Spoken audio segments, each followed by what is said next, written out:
Bro, what would you do if your local retailer sold you A's?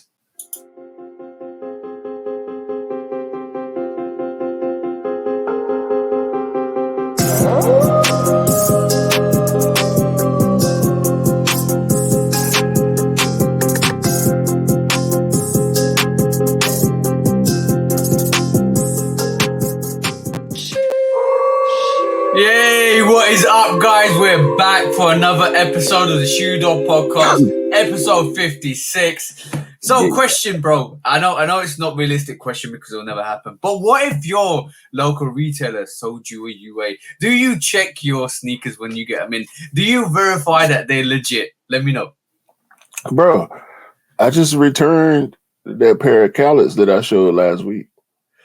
Yeah, I know that. But this is what I'm asking. Like, that's quality control, though. But what would you do? Same if you difference. open up would you reckon? Yeah, I think it's the same difference. Like, don't you feel that way? Like if you open a sneaker and you start looking at it, and for whatever reason you might not call it fake, but if you got defects, like B grade. It's a B grade, then, isn't it? Yeah. So I'm taking that back. I'm taking that, especially at this point. And I know we're gonna talk about this a little bit later. The game is so different now. I would do things a DJ Khaled 5, bro. Yeah. I took it back to the store. Did you get a replacement? I wouldn't. No. Oh. I wouldn't have did that 2 years ago. I would have kept it too. No. Nah. Because we will talk about it in a bit. But let me just say, right, well done for doing that. First of all, has there ever been an instance where you've opened up a box and you thought, yo, this don't look right, this don't smell right, this don't feel right? Has there ever been an instant? I can tell you one my instant. Go ahead. All right, so you remember I've told this story once before. I got the red suede 5s in. You know, all red suede 5s that look like the Raging Bull 5s, right? But they were red suede 5s, right? I got them in. I opened up the box and the box stunk of dye, bro. It stunk so heavily of dye. I thought it was a UA. It came from Nike. It got shit from Nike. Got the Nike receipts and everything, but they never aired it out. And when I opened it, I had to air it out myself because it smelled of dye, bro. It didn't smell natural. It just felt artificial. It didn't smell toxic either. It just smelled like dye because it's been heavily red dyed. And I was like, when I was picking up sneakers then, I wasn't as in tune to picking up sneakers now like I am now, because I was like, okay, cool. I'm picking up sneakers. I've been maybe 2-3 years of picking them up, and then I don't know why this smells so bad. And all I was hearing back then was, UAs have got this toxic smell, UA's got this artificial smell, blah, this, blah, that. And I was like really worried. I checked it. I checked the sneaker again. I tried to do my legit check back then. Bro, it came from Nike. It came from Nike. It came from their sneakers app. Yeah. Was it sneakers app? Yeah, sneakers app. Then we still had sneakers app back then. Damn. But it came from sneakers app, and then bro, it smelled bad. The blue ones didn't smell bad. The red ones stunk. So I was like, what? Bro, so I had to air out. I bought the Desert Elephant 3s, and the tongue is crooked on one of them. Yeah. We get same thing with them callets. You know what I'm saying? Like, I took them back because they had 2 flaws that I wasn't willing to live with. And somebody else, I know for a fact, a lot of other people would have been like, cool, they got a couple flaws. I even thought about trying to clean the little spot off. No, bro, I'm not gonna do that. No. You expect better. You expect better. But that was the question for this podcast, is to you guys as well. Leave us a comment and let us know. If you're hearing from the audios, just leave us a comment. Let us know. Is there a way you can leave comments on audios? I think there is. Just leave us a comment. Let us know. On social media, man. Get us on social media. On IG, exactly. And Instagram, exactly. On IG and Twitter, and Love Kicks Customs on IG and TikTok. And there you go, guys. That Q said it's Spawn. Follow us on the social medias, and come talk to us. And we had a discussion. What would you do if you found out that your sneaker from your retailer was UA? That's the closest I've been. But like we all said at the beginning of the podcast, please do like, follow, subscribe, come chat to us. Let's have a conversation. Let's break it all down like we're going to do in this podcast. But if you're listening to the audio channels, obviously come and check us on the social medias. If there's anything descriptive that we discuss, please go and check out the YouTube podcast, because we do show more. We do show visuals there, so it's good to come and check it out if you want to know what the visuals are. Just track mark the position of your audio, and then come and check us out on the actual YouTube channel, because you'll be able to see what we're talking about. But we try to make it as visually stimulating and the audio stimulating as possible as well, which is good for you guys, because you can kind of imagination. Imagination. I think, most of the people that find us organically, just from searching, looking for a sneaker podcast, they know what's up. You know what I'm saying? And for everybody else, hopefully, we lead y'all down the right path. We lead you down the merry brick road, the yellow merry brick road, but we aren't the Wizard of Oz, because we don't kind of use illusions and smoke screens to actually portray what we say. No, because it's okay. So this year, right? Yeah. And this February 26th today, to be the 28th when y'all seeing this. So I passed on a lot of stuff that I like so far this year. I caught the I'm on my year 3s, right? I caught the Khaleds, had to take them back. Took a L on the white cement Reimagine. Took a L on the black Jordan 12 Alma Mater. I'm having a bit of a down spell, I think. I can feel it, like, because sometimes you hit. I ended the year pretty good. Like, I hit the lost and found.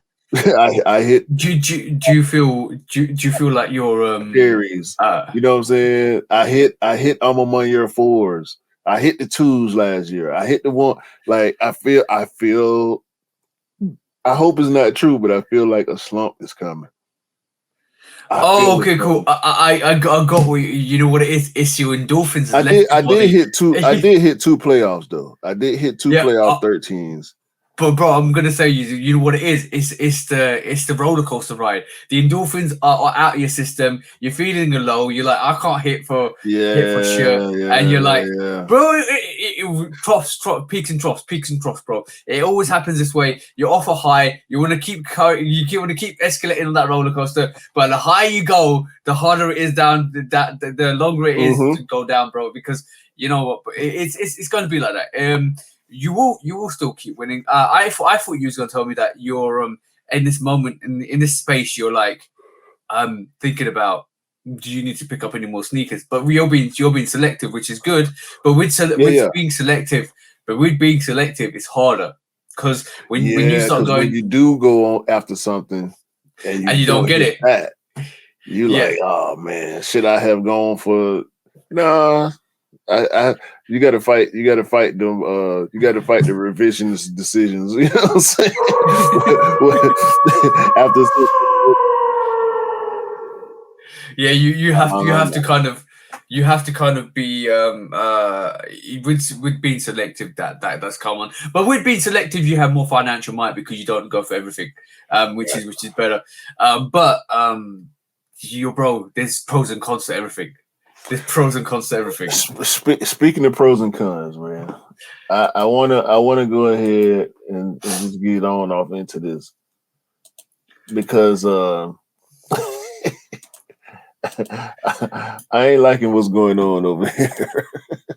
Quick strike! Are we talking about quick strikes now, bro? I ain't liking what's going on with this summer. What happened? Oh, you mean. Well, this Jordan Richard summer lineup is not looking good to me.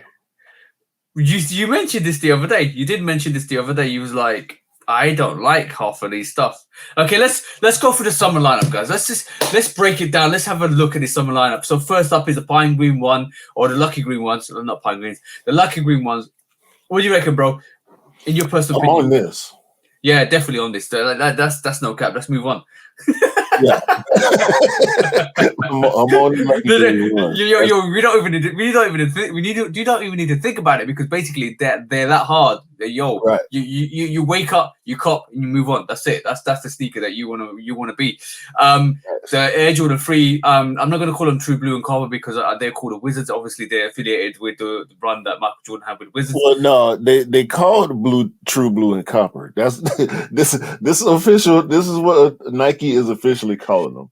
We can call them the Wizards. I know people are going to call them the Wizards. Yeah. But the official name is True Blue and Copper. The nickname will definitely be the Wizards PE. That is an instant cop for me. Love that. Want it? Yeah, they dope, but I'm cool on them. Right, cool. Now the women's lucky green 3s. I'm going to say hard to get as well. Definitely need this. They probably won't do extended sizes, so it's not going to be something for me. They're going to do it like that other Jordan release they did a couple of years back, the Jordan 3 with the yellow midsole. Remember that? I can't remember what it's called. It was a women's exclusive as well. I can't remember the name now. Yeah. So it's gonna be like that. As that was quite hard to get, but Jordan 3s don't do well, so maybe this won't do well. So we can pick it up. So let's see what happens. We'll see. I might be in for my wife on a pair of those. Those cool. They ain't nothing crazy. Right. I don't like these. I think it's lazy. Are we talking about the neutral gray 3s? Neutral gray 2s. I'm sorry, neutral gray 2s. Hold on, bro. I've got a bit of a confession to make. I'm waiting for the lucky green 2s to go on sale to get them.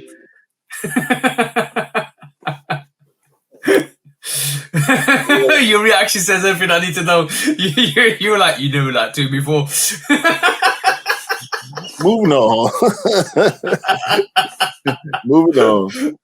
This Wash Pink Jordan 1 High women exclusive is dope. Yeah, I like it. I like it for the women. Definitely nice sneaker. Yeah, sale midsole. That's dope. Yo. Enough said. Toro Bravo 6. Enough said. So me actually shout out to Scott because we always talk, but me and Scott talked about the Toro Bravo 4 potentially returning next year. Hey man, it's a Raging Bulls Jordan 6. Yeah, I'm waiting for that. That's you know what you know what we always talk the bros, me and you, Scott, E, Cam. We always talk. We always do lives, and we always philosophizing. Is that philosophizing? I can't even say it right. We're basically trying to put strategies together, and the more we see people drop, or more we see popular people that know information drop Toro Bravo 4s, the more we're thinking, yeah, they're coming out next year for the anniversary. Hey, we'll see. They keep apparently they all over the place because here we go with yellow snakeskin 11 lows for the women. No. I mean, no. I like it for the women. I'm not mad at this one. I think it came out of nowhere, but I'm not mad at it either. Wait, hold on, bro. No. That's not it. I know some women for some small feet gang would love this. I just don't like. I don't like Jordan 1 lows. Jordan 11 lows. Sorry. Oh, I don't. I like the IEs. I like the IEs better than the. Yeah. Y'all know what we're talking about. If you don't know the difference between a Jordan 11 low and a Jordan 11 low IE, please search it. Sneakerheads know, but some people may not know. Q is doing the video for this next. He's doing a video for this next. The comparisons between the low IE and the low. I ain't got no lows. I ain't got no lows. You got an IE, yeah? Yeah, I got IEs, but the thing is, Just every pull up a time picture. every IE I've reviewed, I've made sure to mention that, and I've reviewed some 11 lows, and I always mention the IE. So I'm always trying to make sure people get the clarification on what is the real, The people want in sneakerhead terms, the real Jordan 11 low is the IE. That was the OG back in the 90s when the 11s came out. There was the Jordan 11 low IE. It was always the low IE. You know what I'm saying? Yeah. I can't remember exactly what the IE means. I think it's international exclusive or something like that. Yeah. The people want a comparison video. I ain't got no lows to compare. So next time a low come out and somebody asks me for it, because I don't want it for myself. So if somebody asks me for a low that's coming out, you know, one of my partners might ask me, you know, get a pair of those for their daughter or something like that. Then I'll do yet another comparison. Okay, let's do it. Yo, somebody reach out to Q and say he wants that Snake Eyes low. No. Jordan 1 high OG black smoke gray. I do not like this. No. I think it's okay. I think it's okay for the people that want it. But I'm like, it's okay. It's okay. Customizer's gonna destroy this shoe. Watch. Yeah. You know how it's gonna be a lot of suede Chicago's out here. Can't you see it? Oh yeah. I agree with that. That's just dope. They're gonna dye that gray red, paint their wings logo black, and there's gonna be some suede Chicago's out there with a black bottom. That's actually a good look. Here we go again. And this, I don't know where this is a sample. Clearly, this is a sample pair. Jordan 11 low cement gray. Look at the inside right here. Yeah, it's got sample tag on it. It's got some writing on the midsole. There's only one thing I want to soundbite this. Nah. Oh no. We're not rocking with this. I just wanted to bring attention to the fact that I think this is clearly a sample pair. So yeah, I want. If you got cool gray 11s, cool gray 11s, you don't need that. You don't. No. I don't need this either. I want to know how you feel about this. Don't be over there grinning too. I see you grinning, snickering and what. Yo, I want this. I got the flints. I got the red flints, and I want the black flints. That's what I'm saying. It's not Pac-Man. It's a good, It's a good. No. You Pac-Man out here. You Pac-Man out here, bro. Not packing anything, bro. Yeah. You Pac-Man. Nah, it's good. I like it. No, Flint pack. All right, cool. I ain't with it. Obviously, the hottest sneaker this summer, as far as Jordan retros are concerned, is the Thunder 4. Thunder 4, definitely. I hope it comes a bit more premium than the Crimsons were trash in terms of the quality. I'm not necessarily interested in this shoe. I might go for it depending on what else going on. Yeah. I'm definitely going in for this. I need that lightning. I need it for the lightning as well with the Thunders. So basically that would be a good combo, lightning and thunder combination. Yeah. Pac-Man. Yeah, I like that. Not Pac-Man. I just like what I like. Next. I like what I like. You like these too, huh? Nah. In a high it would have been better, to be honest. Jordan 1 low OG black cement, which is complementary to the OG high white cement. Yeah. I don't know what I feel like. I should like this. I feel like I'm supposed to like this, but I don't. I have a feeling that when you see it more and more, you will end up liking it. I feel like it don't work for some reason. I don't know why, bro. Really? Go reach out to Cam. He's got black variation of the cement print. So go reach out and have a look. You might actually like it. I like the highs better than I like these lows. Yeah. I would. Anyway, we'll talk about it later. Swiftly moving on. Swiftly moving on. Jordan 5 SE crap. I don't care what you say. I don't care what Cam say. Because I know y'all with this. I'm not with this. Nopeness. That is, bro. Have you seen the suede on the toe box and the back panels? Yeah, bro. Yeah. I hope they did it with the Craft 4s, because that's dope. That's dope. I'm telling you now, that is dope. I started to like this a bit more when I saw more of it over time. Obviously, mock-ups and pictures and all that stuff don't do it justice. When you start seeing realistic pictures in hand and videos of it, you realize how dope it is. I've seen somebody switch out the laces as well. It's just a dope sneaker, bro. I'm gonna tell you, I liked it last week. I liked it the week before, and I'm actually loving it now. I think it's a dope sneaker, bro. I think it's going to do well. No, yeah, I don't. I want to see what's going to happen with that. Yeah. And is that the last but not least? Yeah. No, last but least. last and least. The Jordan 1 Craft. No, bro. No. This is a mistake right here. This, bro. And guess what? You watched the live, right? Yeah.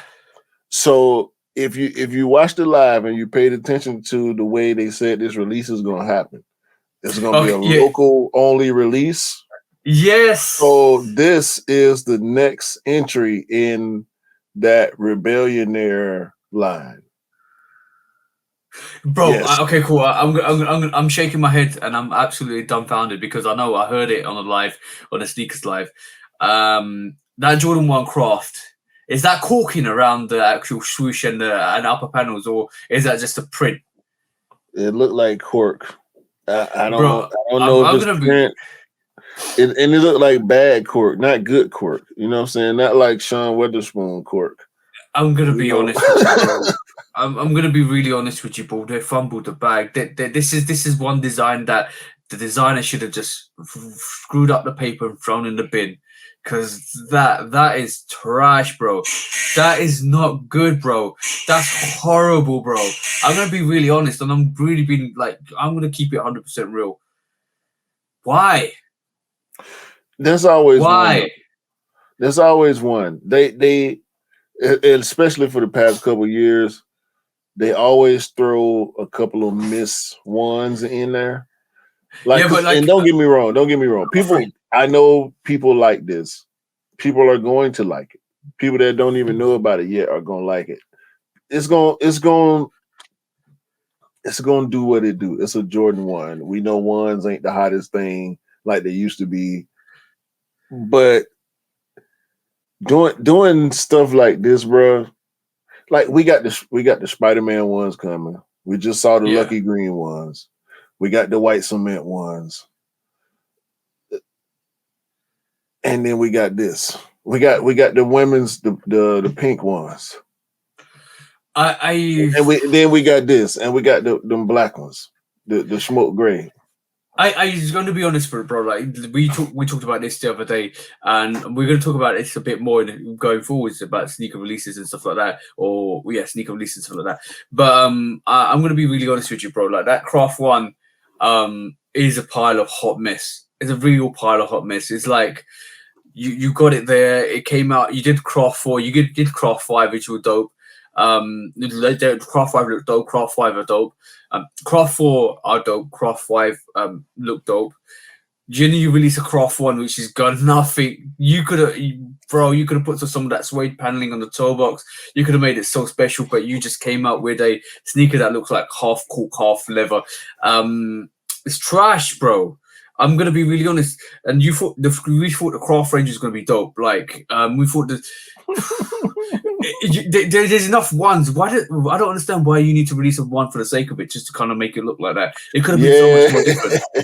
You could have been so much more different. Like you could have just held back. How many Summers Jordan 1s have we got already? We got the Lucky Green, we got the washed black, washed pink, and then you released this trash Absolute trash, bro.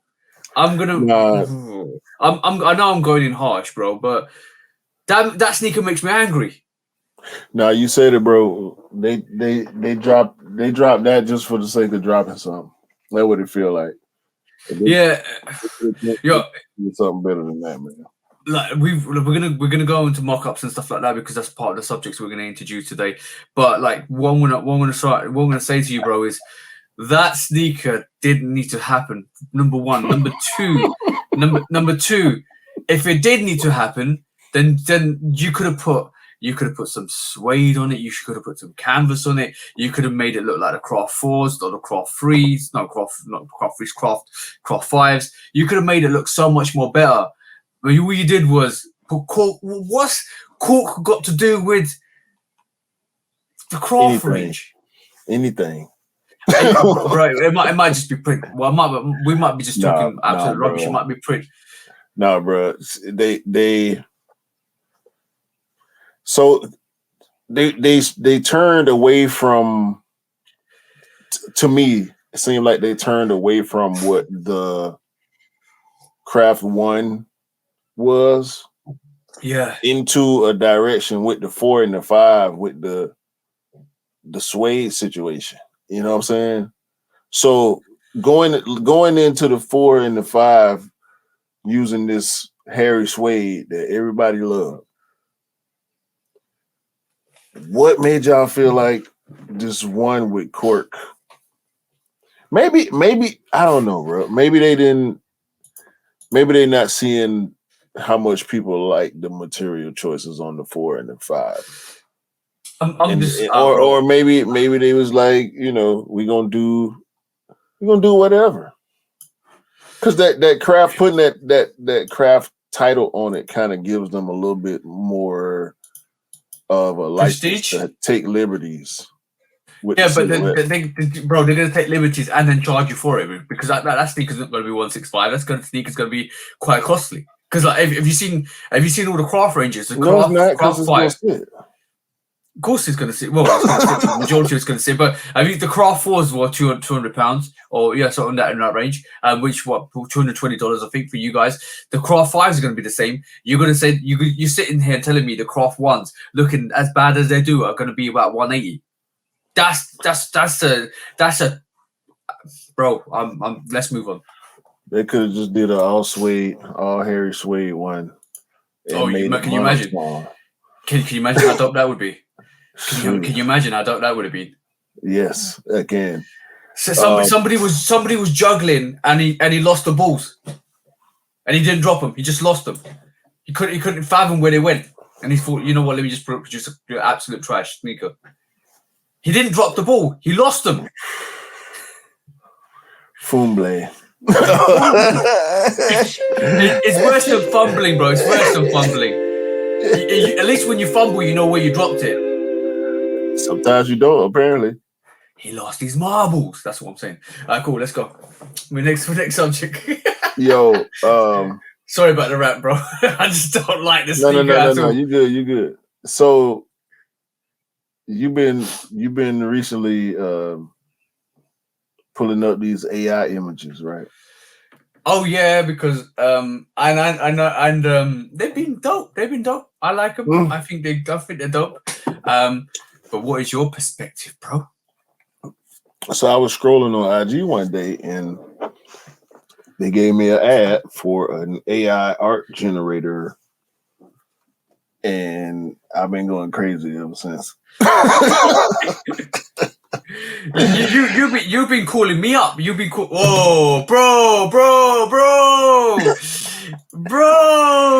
Shit.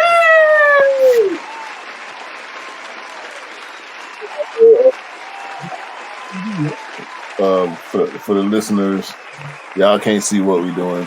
That's why TJ always urging y'all to go check out the video on YouTube. But okay, we're gonna you know, for the audio guys, this is a Trainer One style.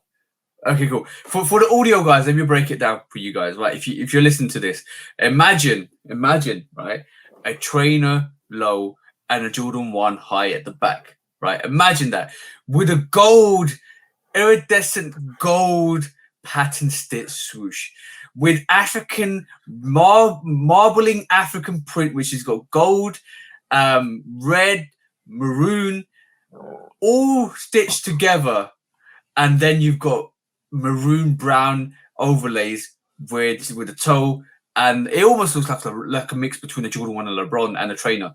And also you got red laces on it, red swoosh on it, white out midsole. We got red lining on the midsole. You got black outsole. This is dope, bro. You drop this, and you give it to Zion, or you give it to what do you call it?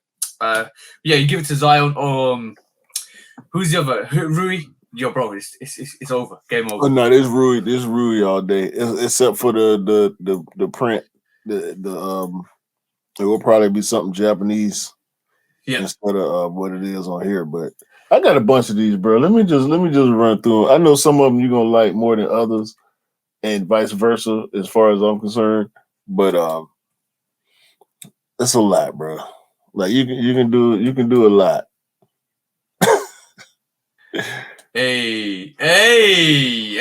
That's the adapt Kyrie, bro, or the adapt what do you call it, Kobe, bro? That looks dope. I'm just saying AI tech is dope, bro.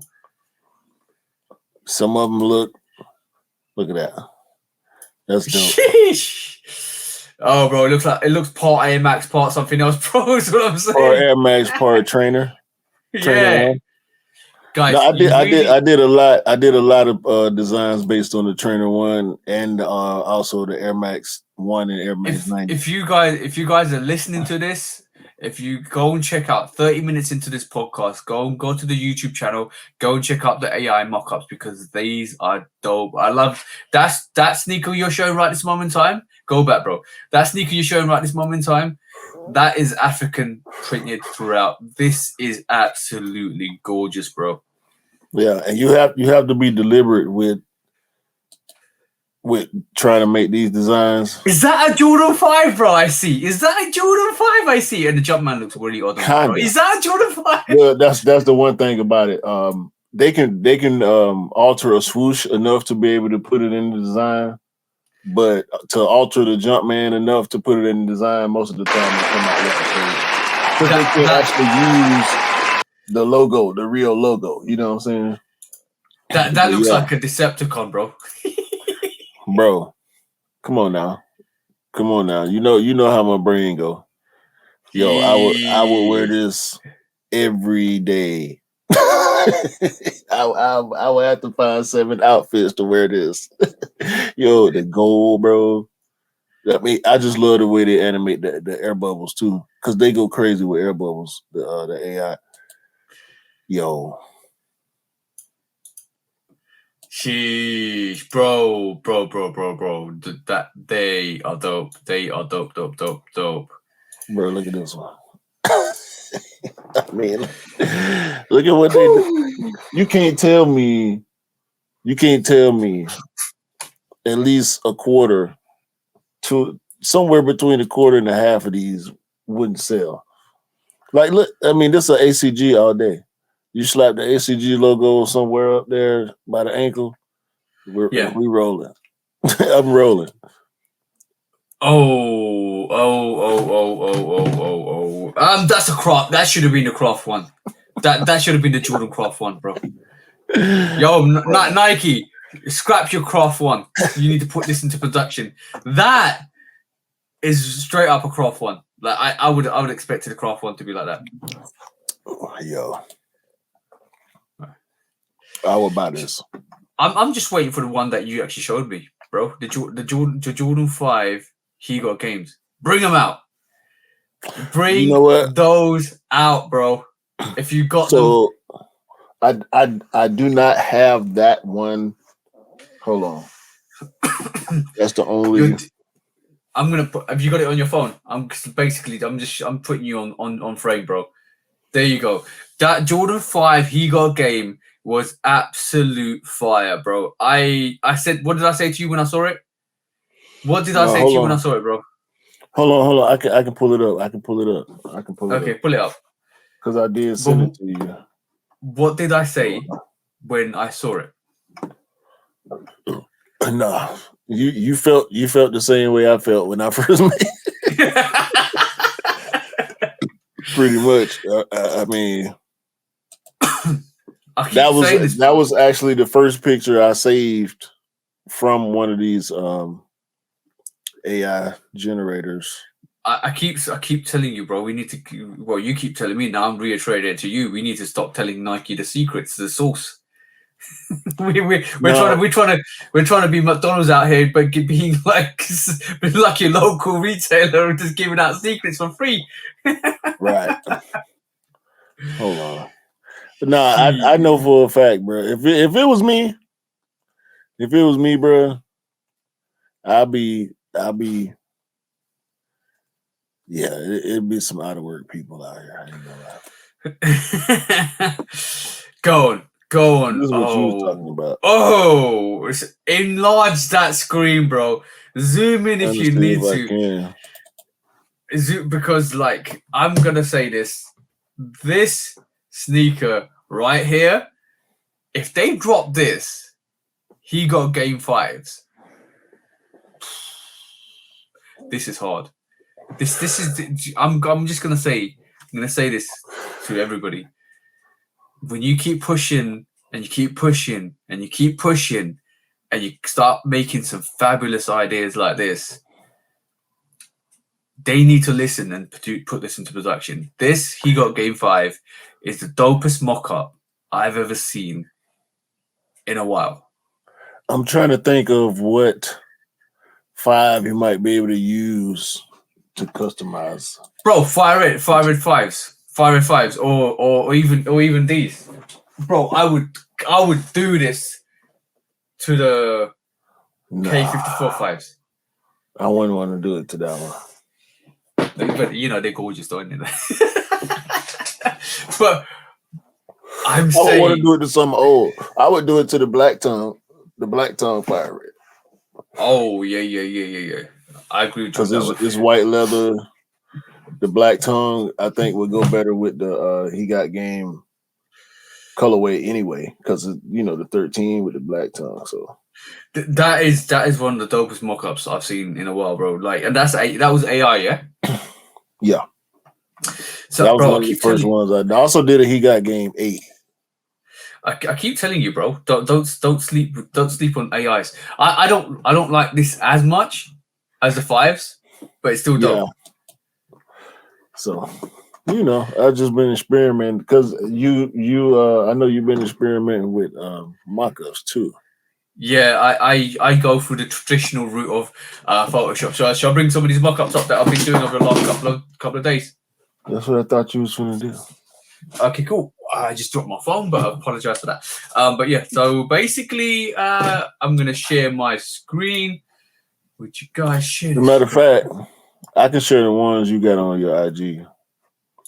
If you no, I can do it from here, bro. It's fine. Okay. I'm gonna.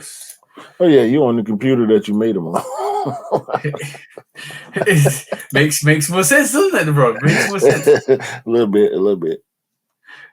So what I'm gonna try and do first of all is share my screen and then share the pictures with you guys. So obviously, as you can see, this so shout out to the bro Scott again. Obviously, I keep shouting him out because we always talk all the time. We had a concept of coming up with a Jordan 3 Lightning, and I'm gonna obviously do a Jordan 4, a Jordan 3 Thunder result, but this is the first mock-up of the Lightnings. What the base sneaker is, I think, is a cool grey freeze. So I've turned the mock-up into like having predominantly yellow with the black elephant print and the black back tab with the yellow on the actual Jumpman or the Nike, where we use the pods. The air unit pods is yellow as well, as you can see. White midsole, white. Can't see it, bro. You got the wrong screens. Have I? I'm shit. Oh, hold on. Okay, cool. Bit weird. That was a bit weird. I'm sharing my screen. Apologies for that. I'll share my entire screen. That would be better. So you can see the entire screen. So you can see this now, yeah? Yeah. All right, cool. So you can so you can see predominantly yellow. black back tab, black elephant print, yellow Nike Jumpman on the back, black eyelets on this as well, and obviously this yellow unit for the actual air unit, white outside, white midsole, and black outside. This was the first concept. I think this is okay. Next up was obviously having the grey rather than the black elephant print. A lot of people actually like this version. But my favorite has to be this, which has got yellow elephant print, but the elephant print is black rather than actually being yellow itself. But yeah, I like that personally. I think that would be a dope lightning free Jordan. I'm looking forward to the Thunder a little bit, even though this lightning is crazy.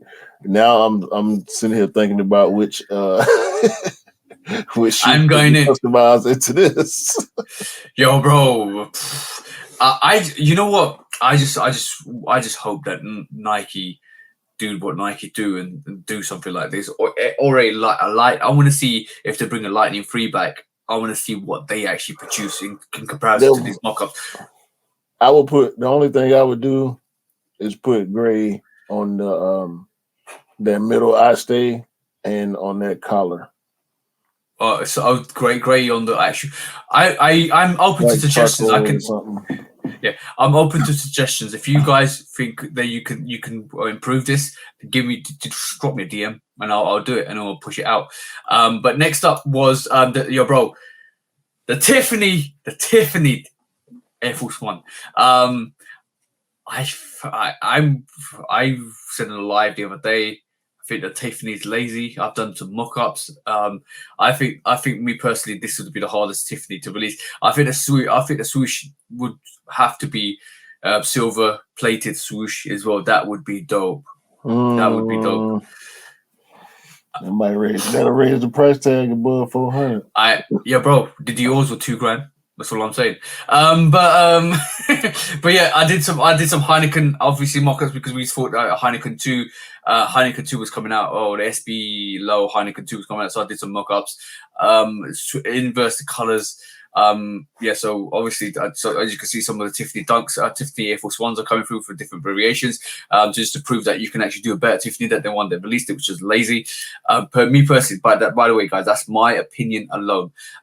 So that's obviously some Heineken variations.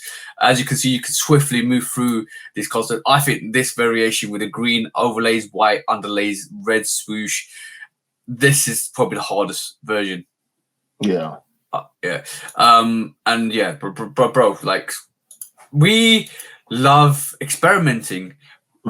All of it, and like when you start pulling ideas together and being crazy with it, it's great because not only does it kind of expand your variety, but it kind of lets you have your influence on the sneakers. This is why me and Cam always customize, and this is why you start to customize to yourself, is because you can make something unique and different.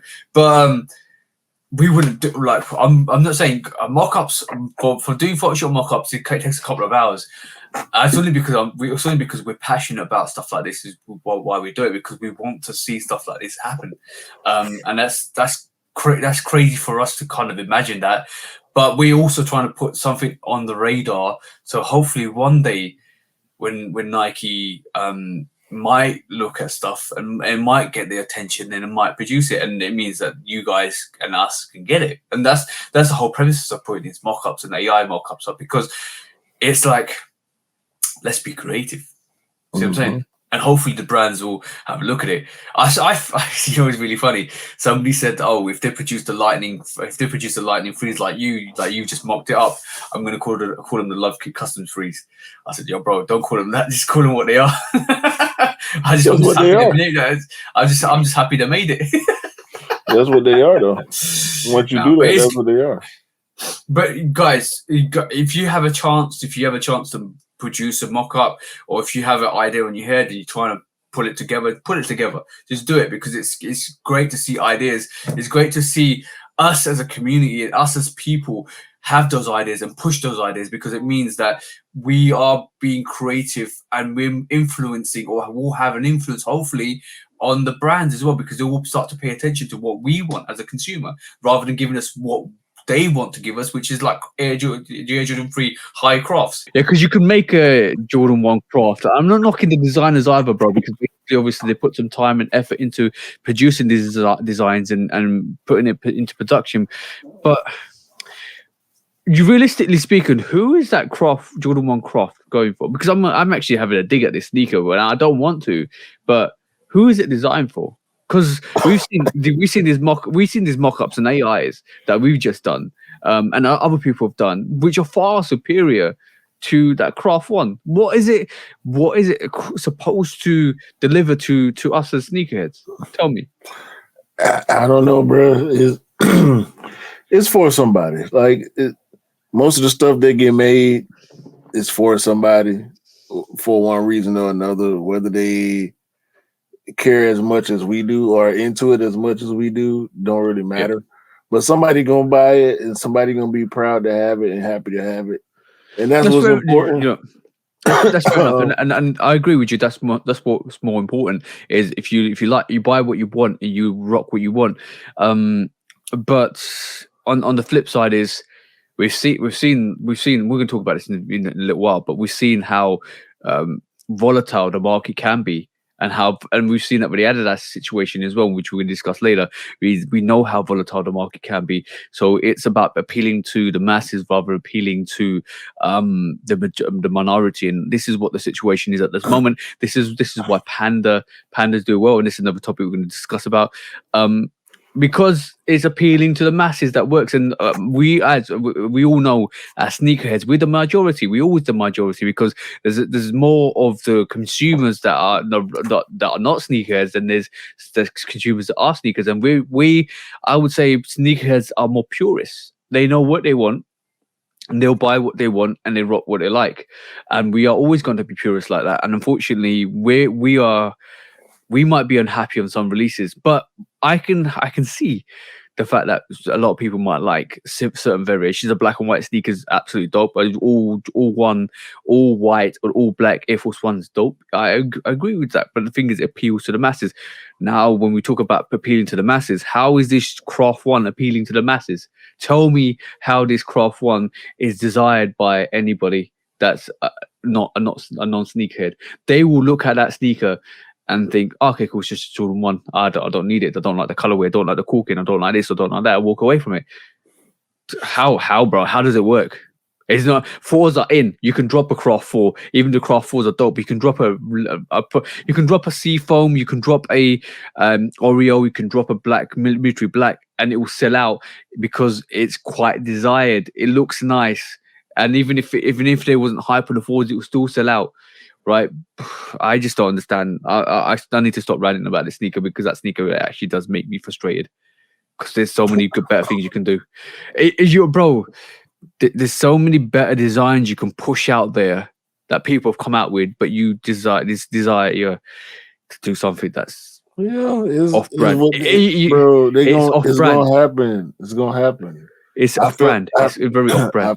I felt the same way about them green and purple 4s, like to the point where I can't even remember the name of them because I don't care about them at all. Oh, Canyon Purples, right? Like that. Yeah. That was a waste of materials to me.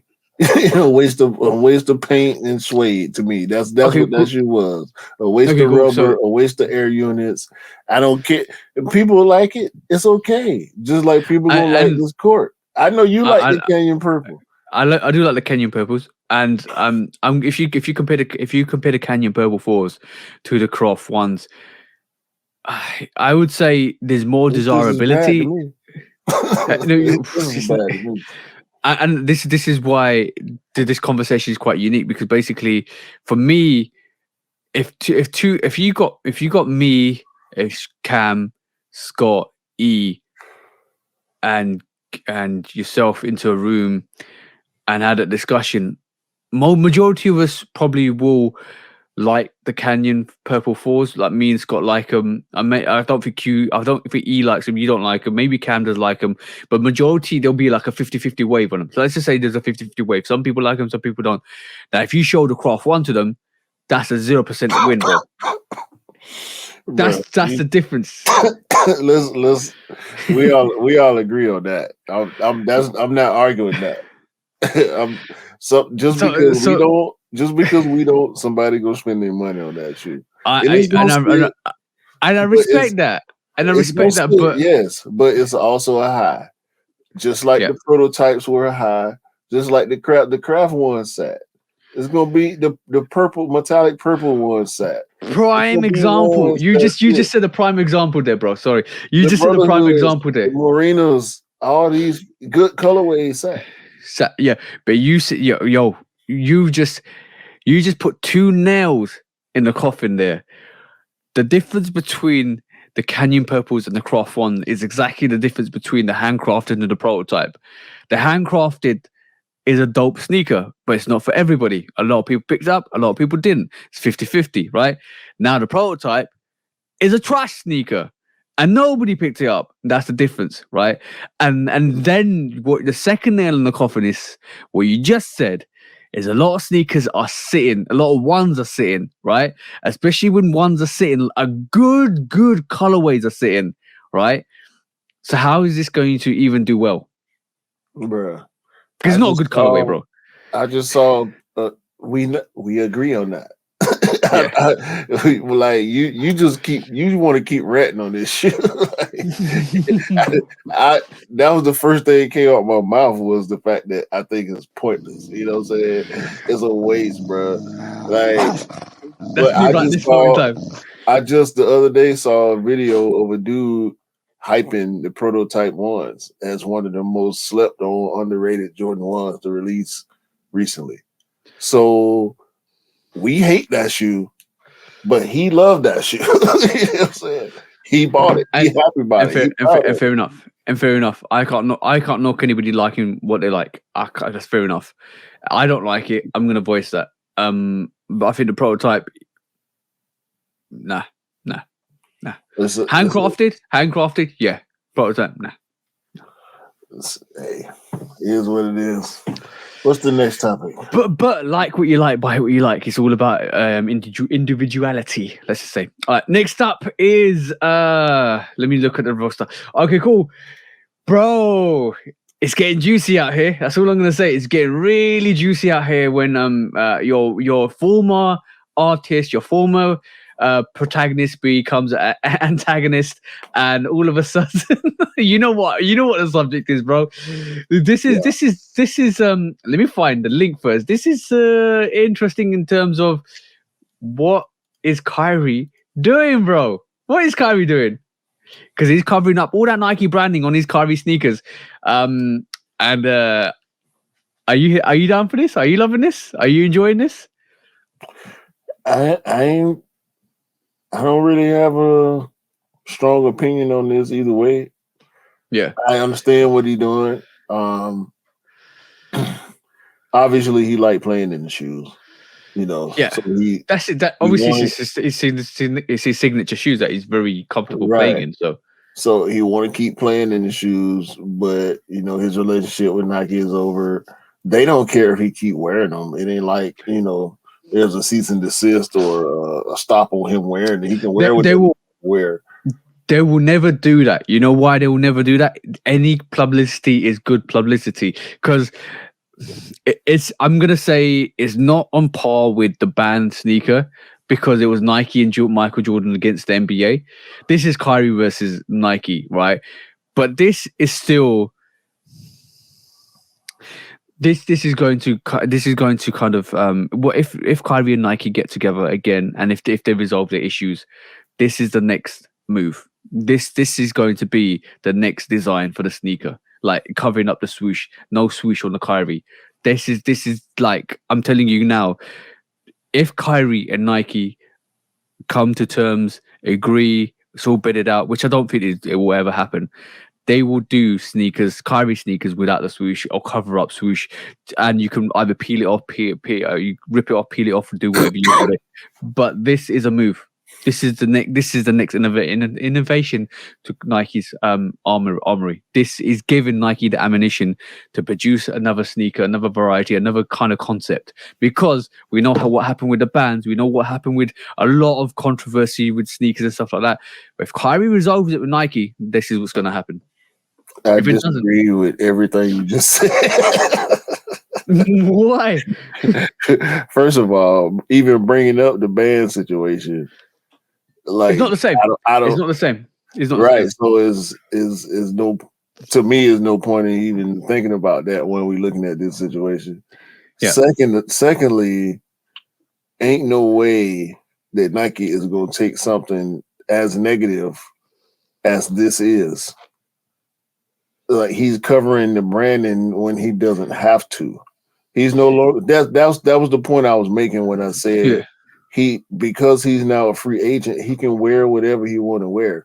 This is as foolish to me.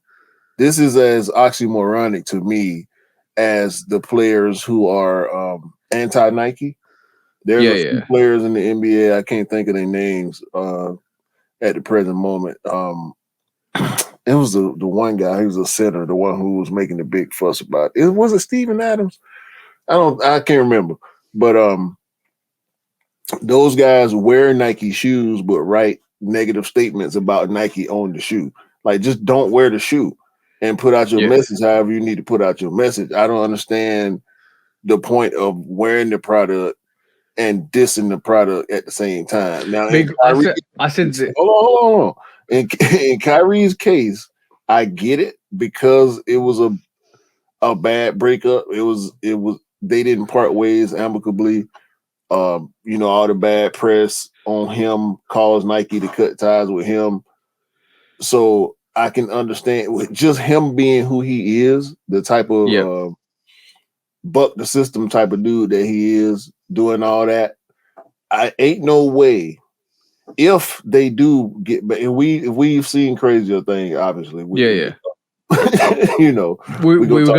talk about it. Yeah, we've seen crazier things happen, but as far as him reestablishing a relationship with Nike, if that were to happen, ain't no way in the HE double they gonna roll with what he was doing when it wasn't all good. It don't make sense, bro, for them to make shoes now without a swoosh because he was covering the swoosh when they was going. They'll make a cover up swoosh like what they've done. Nike being the Nike being, I think, hopefully, if I understand them correctly, the company they are. It's always good to spin a negative into a positive, and I think this is the ideal. Bro, we agree to disagree, but I think from a marketing campaign, I think that would be absolutely phenomenal. Like in terms of the marketing campaign, I've known Nike to switch negatives into positives. I've known that since Jordan days. I've known that since Colin Kaepernick. Hold on. See, I'm just saying. Here we go again. I'm just saying. Here we go again. It's strategy. I'm not talking about situations. I'm talking about strategy. There's two differences there. I understand from the strategy standpoint. What you're suggesting here for the Kyrie situation is so far away from what they did with Jordan and Kaepernick, because of course it is. What they did with Jordan, we just got the Rebellion there last year. Yeah, and they put the X on the back of the band shoe a few years back, right? Yep. I don't understand how that relates, because that was Nike versus the NBA, like you said, and this is Kyrie versus Nike. The NBA ain't bringing out Nike shoes. You know what I'm saying? Like the NBA. This is why I said it's strategy rather than situations. The situation being every time an athletes face something, Nike supported them. So Michael Jordan and Michael Jordan versus the NBA, that was a situation, and Nike supported Michael Jordan. Colin versus an NFL, Nike supported the situation. This is Nike versus Kyrie, right? As for satire, if they this is a big if they resolve their situation, No, let's just roll with the hypothetical. We ain't got to argue the hypothetical. I get where you. If they resolve the issue with Kyrie, to put satire aside and for a gimmick, and because it actually happened, right? Because obviously Kyrie's covering up all the Nike swoosh and branding and stuff like that. Just to put a bed to the situation, you put a limited release of covered up swooshes for Kyrie's range for him to wear. Just because for the laughs, just because for the shirts and giggles, it would make such a satire to do it. Obviously, you're bedding the situation by doing it. You're saying this was a joke. This is fine, but I think it's a great campaign. Like in terms of bro, they will sell.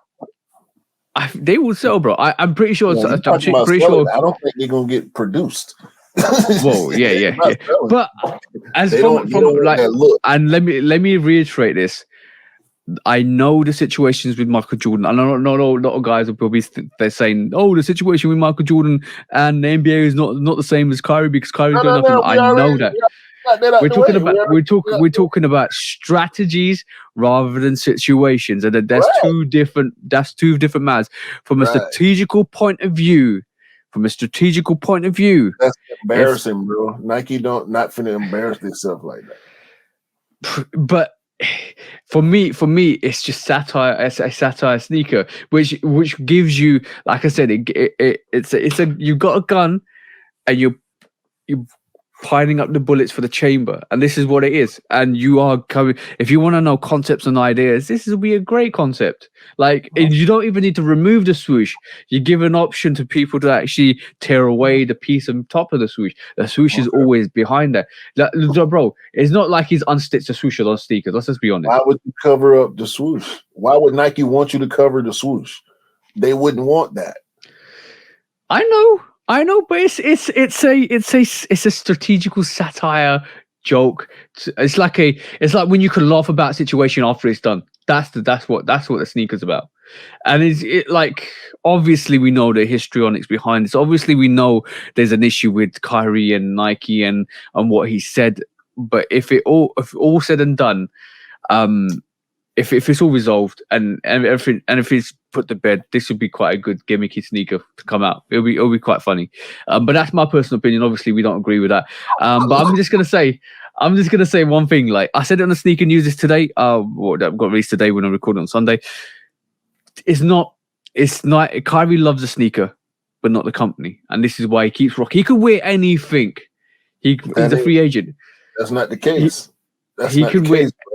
Yeah, they let him go. He didn't leave. They let him go. They let him go. But he could wear anything. He could wear Reeboks. He could wear Adidas. He could wear anything. Jordans.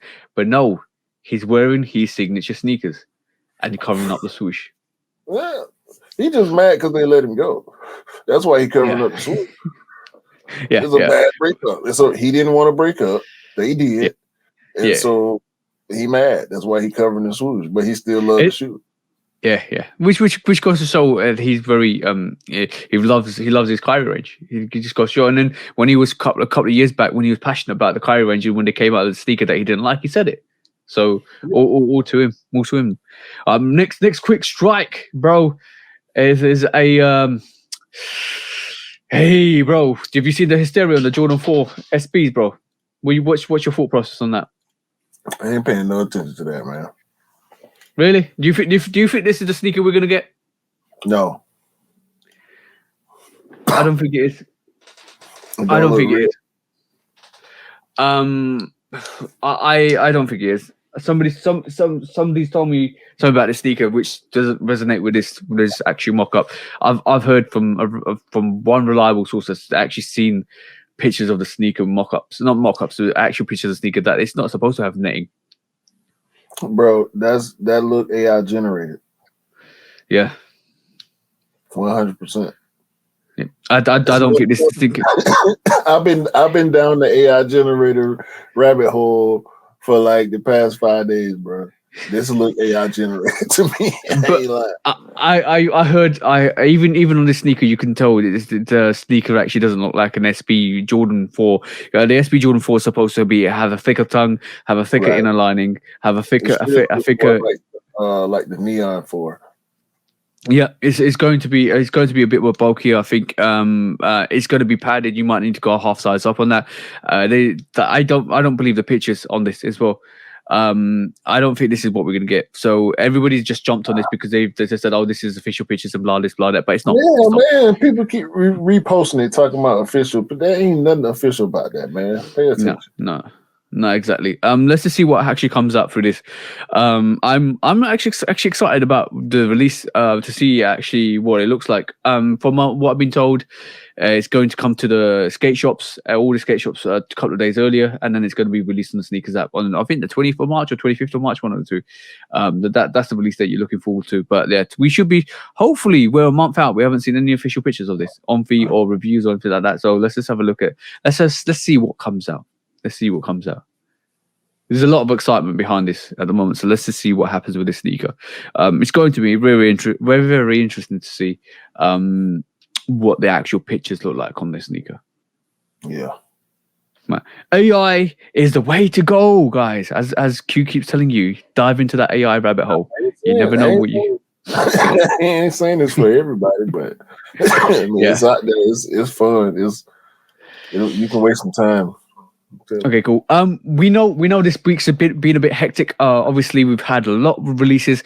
We've had the official release of the Jordan 13 playoffs, which for the regular retailers. Everything else has been come out on Sneakers App had it on a couple of weeks back. But so let me just show you. Let me just present you my screen and show you guys how the releases are doing, and we're going to move into another topic or a main topic to kind of go through some of these sneakers, guys, because I'm going to show you my tab. This is my sneakers app at this moment in time, right? This is realistically true to time what the sneakers app looks like on the releases. I'm going to show you guys, right? Look at this. I'm going to show you guys. This is the sneakers that are actually sitting in stock at this moment in time, right? Bro, the white cement ones, almost a full size run. Almost a full, and you're getting this. I can't believe this sneaker's been delayed until May time for you guys. Hey, hey, you ain't gotta wait. Apparently, Yeah, you gotta wait if you got a UK account or a Europe account. But I've been told.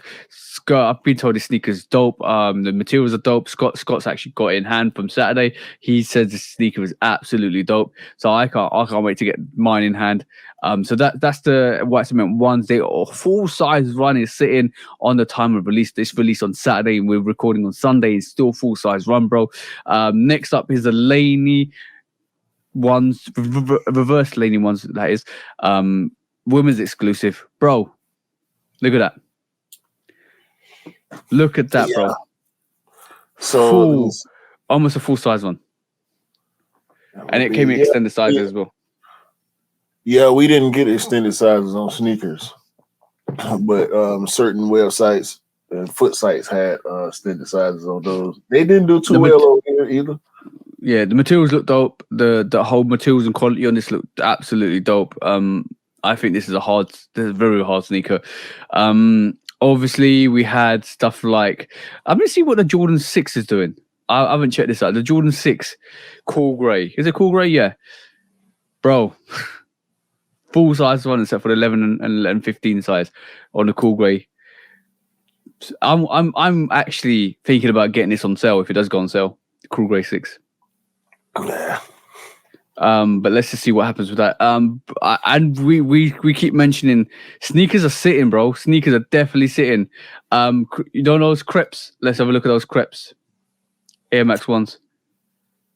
They did pretty well. Yeah, those are out of here. But yeah, so some sneakers are doing well, some sneakers aren't, as you can see, guys. Bro, playoff 13s are sitting everywhere. Playoff 13s are sitting everywhere on the retailers, and Sneakers App is almost sold out. Obviously, you can see, and this on the Sneakers App came out 2 weeks ago, I think, or 1 week ago, or 2 weeks ago. Yeah, Two. it's 2 weeks ago. It did numbers, bro. Sneakers app sold out. I got my pairs on Sneakers app, but everywhere else has got this playoff 13 available at your local retailers because it's not doing well everywhere else. But who cares, because we pick up the sneakers that we really want. And last but not least, I'm going to show you the Craft 2s. Let's just see how these Craft 2s are doing. Full size run, bro. The women Craft 2s, full size run. Or they call it Sunset Haze, but full size. I called that one. I knew that one wasn't going to do well. But talking about releases, we've seen the Lucky Green 2s. The 2s actually sit and look, bro, still sitting after how many weeks? Full size run, bro. Like on the Lucky Green 2s, it's dope sneaker. I like that. But yeah, just the sneakers are sitting, and a climate is definitely changing for the sneaker community, and a lot of people are not obviously happy with that. I'm going to go to the Aqua 5s. Let's just see how that's doing. Sold out. That's good. But I'm always going to be a fan of selling out 5s. Yeah, finally. But there's a lot of people are saying sneakers are sitting, sneakers sneakers are dead, and blah this, blah that. But look, bro, True Blue. It's still some pairs around with the True Blue ones. Yeah, and they're sitting on the local retailers. They're still hanging around just about on the Sneakers app, and that released in January time. So there's a lot of sneakers that's still sitting and still available. Some of these sneakers are definitely gone on sale. My strategy now is I'm surprised the general purpose sneaker is still around. Is it still around? Yes. Up to size 6.5 and 11.5 is still there. Okay. But yeah, a lot of sneakers are sitting. So the case is, if you're going to wait for sneakers to go and sell, there's potentially a calculated risk you might want to take. I know somebody reached out to me the other day today about the Air Trainer 1 being one of the Air Trainer 1s being on sale, but we already know that Air Trainer 1's gone on sale, so I might go back and pick that one up and see what that's about. But it's all about cost saving at the moment. So if you know sneakers are going on sale, get the sneakers you really want, because obviously if they're going on sale, they're cheaper for you and it's more financially viable for you to get the sneakers that are going on sale. And don't really care if somebody turns around and says to you, "Oh, that sneaker went on sale." What does it matter? It doesn't matter. If you like it, you like it. Just wear it. Just rock it. Just love it. And that's all it's about, innit? Really. Yeah, I'm piggybacking on that point. Dunks now are starting to sit also, but in between that, I want to talk about the Amamaya 12 release. Yeah. Is building on the bigger point that I think we're gonna make after we keep having these next couple conversations. Yeah. The 12 sold out. We know it's a women's extended sizes. Yeah. The album on year release. All the raffles probably got filled because on raffles people going for the sizes that they want. You're choosing your size. But on the general release on Friday, the bigger sizes sold out, and everything from a 9 down to the smallest kid size, 9.5 down to the smallest kid size was available. Like you can go in there and put it in the cart and purchase it real quick and easy. Okay, cool. Let me kind of get my head around this, right? Because, bro, what pair is limited to Amamanier? Is it the black flu game variation? Okay, cool. So that's in the States. That's limited to the Amamanier website, yeah. Yeah, and they don't ship worldwide. It's US only. Okay, cool. It's a bit odd. This is the normal release schedule for Amamanier Jordan.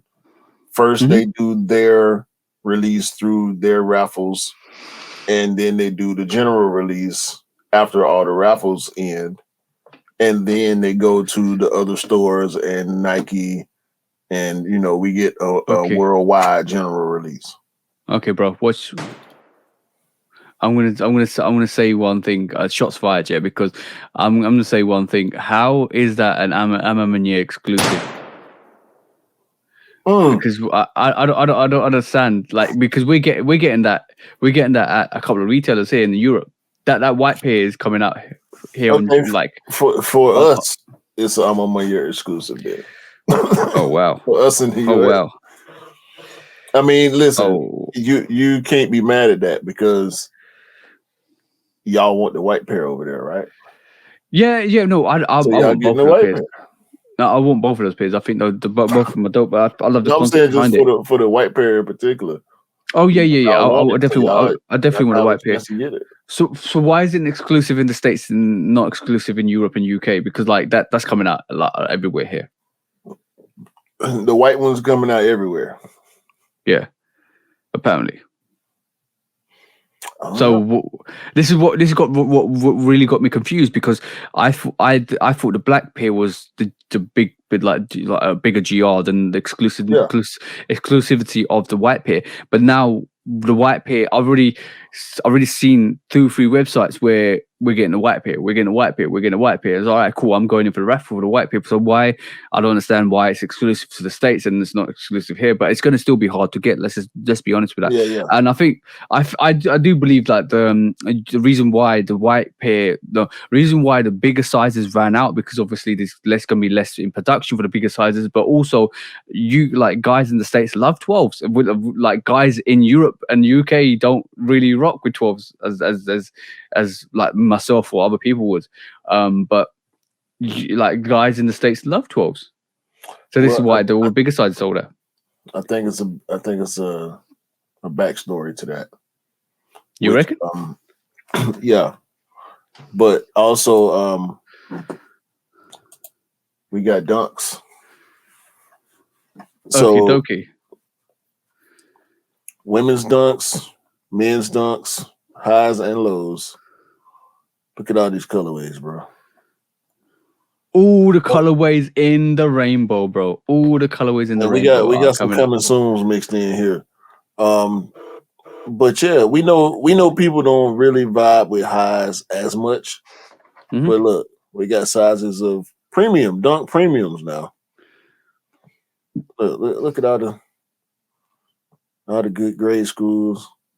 Nice colorways now. Dunk SE. You know, I mean, Lakers highs. So, what's the? Are we saying dunk in general are sitting now? Look, the women's wheat dunk. That's a good looking dunk to me. Yeah, bro. They. My question is, excuse me, how long do you think Nike gonna keep up this crazy dunk production? I think they're gonna keep going because I think there's a rumor that we might be getting a Travis Scott SB Dunk Low. I think they're just putting some more, and the fuel is running out. They're putting some more logs onto the fire to make it last a bit longer, and I think that's happening. I think we discussed this last week. It's a natural move from a Jordan 1 Low OG to a SB Dunk Low OG. So basically, it kind of replicates that. I know some pictures. I know the pictures we've seen are the samples or rip pairs of the original version, but like I think. Potentially, if that's going to happen, I think if that's, I'm laughing because I just see what you just put up. I just think if that potentially is going to happen, stop laughing, bro. I think if that potentially happens, then obviously it's going to stoke some more fire into the dunk range. I think that's strategically a good move for Nike to actually do that because it just reemphasizes that the dunks are still around. I think that this is following the same trend as the Jordan 1. Obviously dunk came before the dunk hype came before the Jordan 1 hype. So in reality, it's doing what we thought it was going to do with every sneaker that kind of comes out. And starts to kind of lose its mystique after a little while because obviously the trend actually starts to die down, and that's what we're seeing with Jordan 1s. That's what we're seeing with dunks, and that's what we're going to see with Jordan 4s in the future. So once the trend's over, people move on to new things, and this is what's happening. But it doesn't stop the fact that when it comes to exclusive sneakers, when it comes to collaboration, when it comes to special sneakers, they're always still going to sell out because they have meaning behind it. What we're actually seeing a trend in is, and this is one of the main topics we wanted to bring up today, is what we're actually seeing as a trend is the future of sneakers is now we're so used to seeing collaborations. We're so used to seeing sneakers that are exclusive and sneakers that are special. That the sneakers that are going to sell out are the Amamanias or the Union One if it's any good, or the Travis Scotts, or the P Rods, or the special unique dunks that people vibe with. That's the ones we're going to see sell out. Now the generic stuff that you said, like the Dunk High. Bro, if you've seen the Dunk Low Panda and the Dunk High Panda, there's two differences between that sneaker in total. That Dunk High Panda sits because it's nobody really vibes with it, but Dunk Low Panda always sells out because people vibe with it. So it's the uniqueness of the colorway and the silhouette that sells out that sneaker. So if we said there was pandemonium, we would see every single black and white sneaker sell out, but we don't. Because people vibe with what they want to vibe with, and Panda lows do way better than the Panda highs. So when we're talking about sneakers that we think will potentially sell out and have resale value for the future, it's those special sneakers. It's the sneakers that have that collaboration. It's the sneakers that have meaning, like the Lost and Founds, like like we're gonna get the White Cement 3s. Those are special sneakers that will always do well and sell out.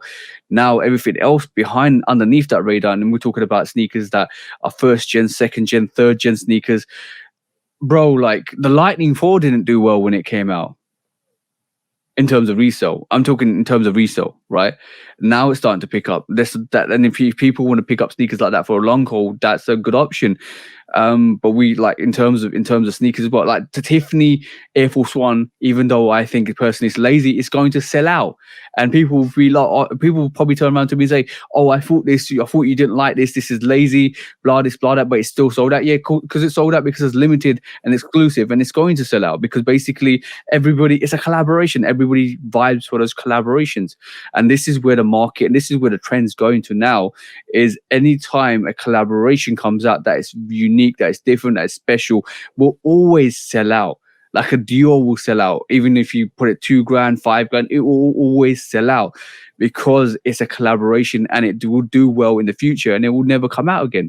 Just like the Tiffany one, it will never come out. Just like the Diamond Supply dunk, it will never come out again. So it will do well.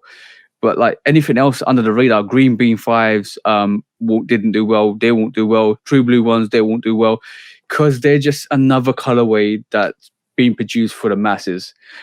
It's just the special stuff that now sells out, and this is why people are now fine-tuning their choices by the collaborations.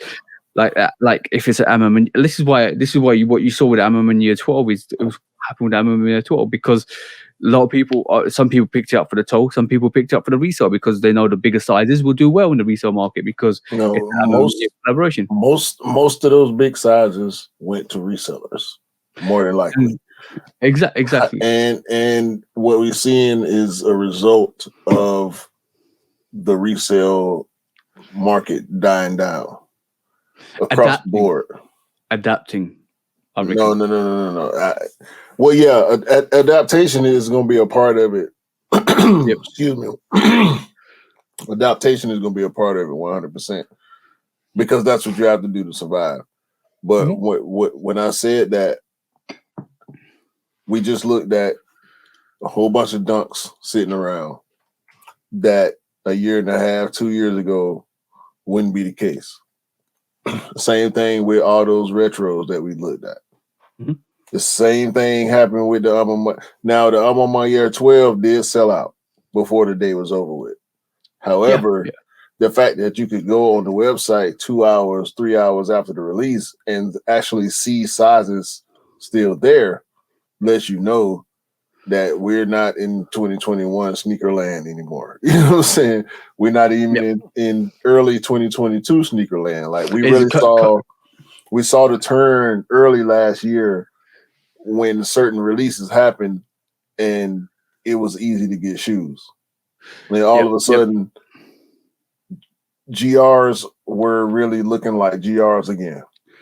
Yep. Yeah, 100%. And now with this Amamania 12, with those smaller sizes sitting, which, really made me mad because I was going for my size. And I'm assuming that the release is over, but no, I can still go and it was minutes, bro. Like 2 minutes, it was over for my size. Yeah. But I can go back on there in an hour, 2 hours, 3 hours later, and still see sizes available. It made me really realize, like, yeah, this is not this ain't what we used to, and it's making it easier in some cases, but for our size range, it's about to get more difficult to get your get your hands on limited or limited releases or collabs, anything special, anything popular, OG colorways. Same thing happened with the White Cement 3. Yeah, it was over with real quick. I could go back in and try for different sizes, but I couldn't go back in and try for my size. I still think that that's going to be a bigger release when it comes up. We saw 50k pairs. Yeah. That's going to be a big, but it's going to be super hype. And it's not as super hyped as the Chicago Lost and Founds though. That's the thing. There's a difference. I think it's going to be approaching. I think it's going to approach Lost and Found. It's going to feel like it. It's going to feel like it. It might not be the same, but I think it'll feel the same. Yeah, you know what would be phenomenal. I'm got my fingers crossed, and I hope this is a 5-3 situation again. I got my fingers crossed this much that I think hopefully that's gonna be another 5-3 situations, because a lot of people want to pick up 2-3 pairs of those. I'm gonna. That's the thing that's gonna make it feel like the Chicago situation. Yeah, even people that want to wear the shoe is gonna be trying to pick up multiple pairs. Like their reseller, you know what I'm saying? I'm gonna say one thing though. I'm definitely gonna say one thing though. It was really funny, and I observed this quite well when the 503s came out. It was and I'm a very observant person. I always look at such situations and analyze. It's really funny when a lot of people, and this is shout out to anybody that was in this model, because I'm not having a go at you guys. I'm just saying. And I'm just saying the facts. These are facts. This is what I saw. This is what actually happened and transpired.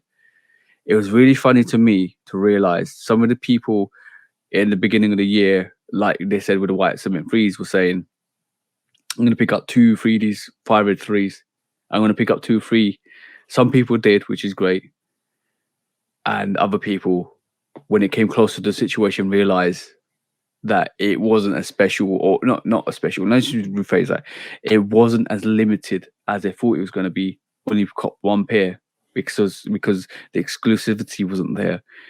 I kind of made me realize that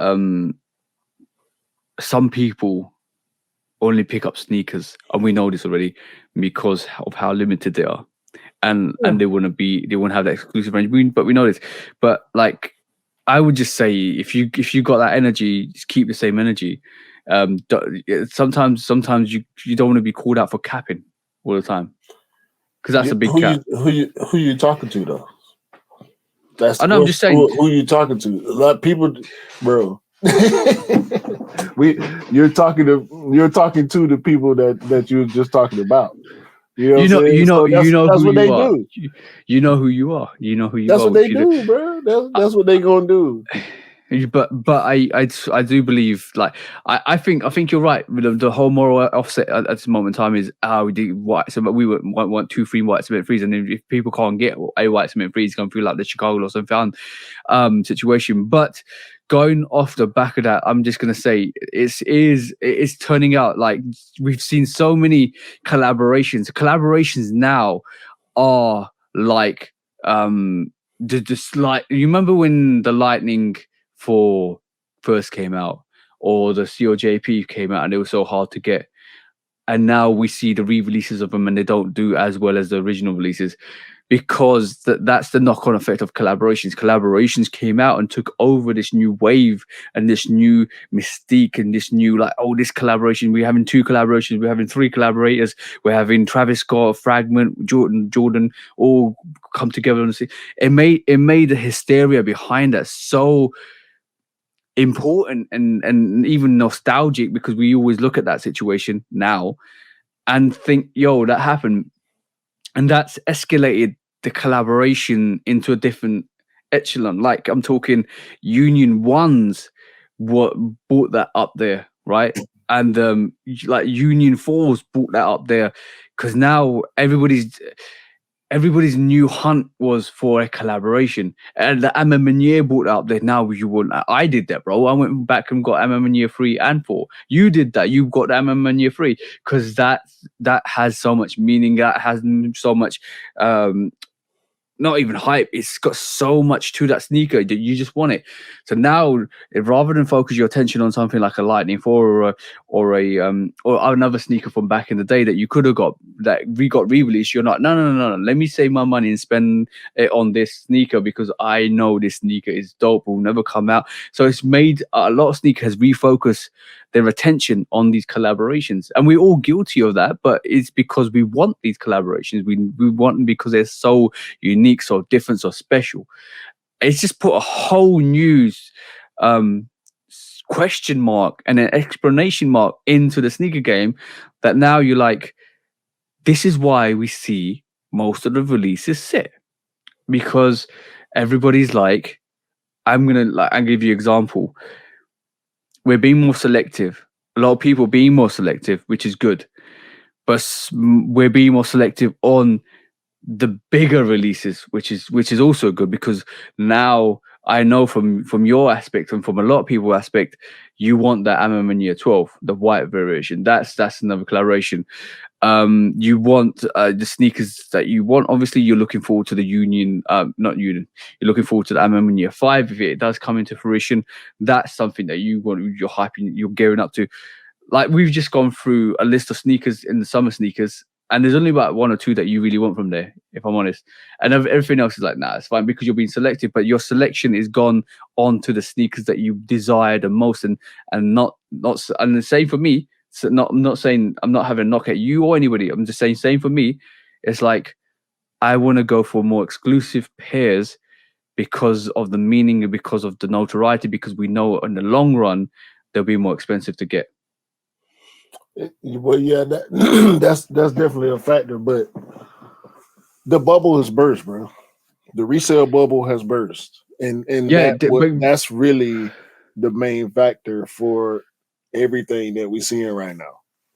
Yeah, because the resale bubble has burst. A lot of the overnight resellers, the non-knowledgeable resellers that were just buying everything because a lot of stuff was most of the stuff was limited. And I still can't put my finger all the way on exactly what happened, like why. I mean, outside of TikTok and some celebrities, why the sneaker game really exploded the way it did during the pandemic. That was just weird to me. But people back outside, people caring less, people out of PPP money. You know what I'm saying? there's a whole. I was just gonna say that there's a whole magnitude of issues of why that happened.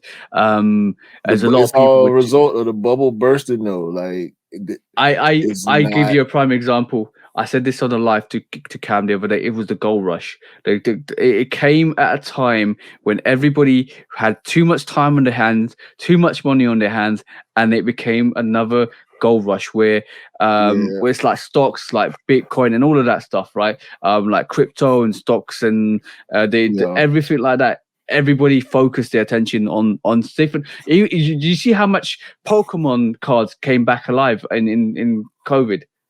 Yeah, because too many people. And then like and I always use an analogy for describing this. And one of the things I'm gonna say is, it's like you've cooking an omelet.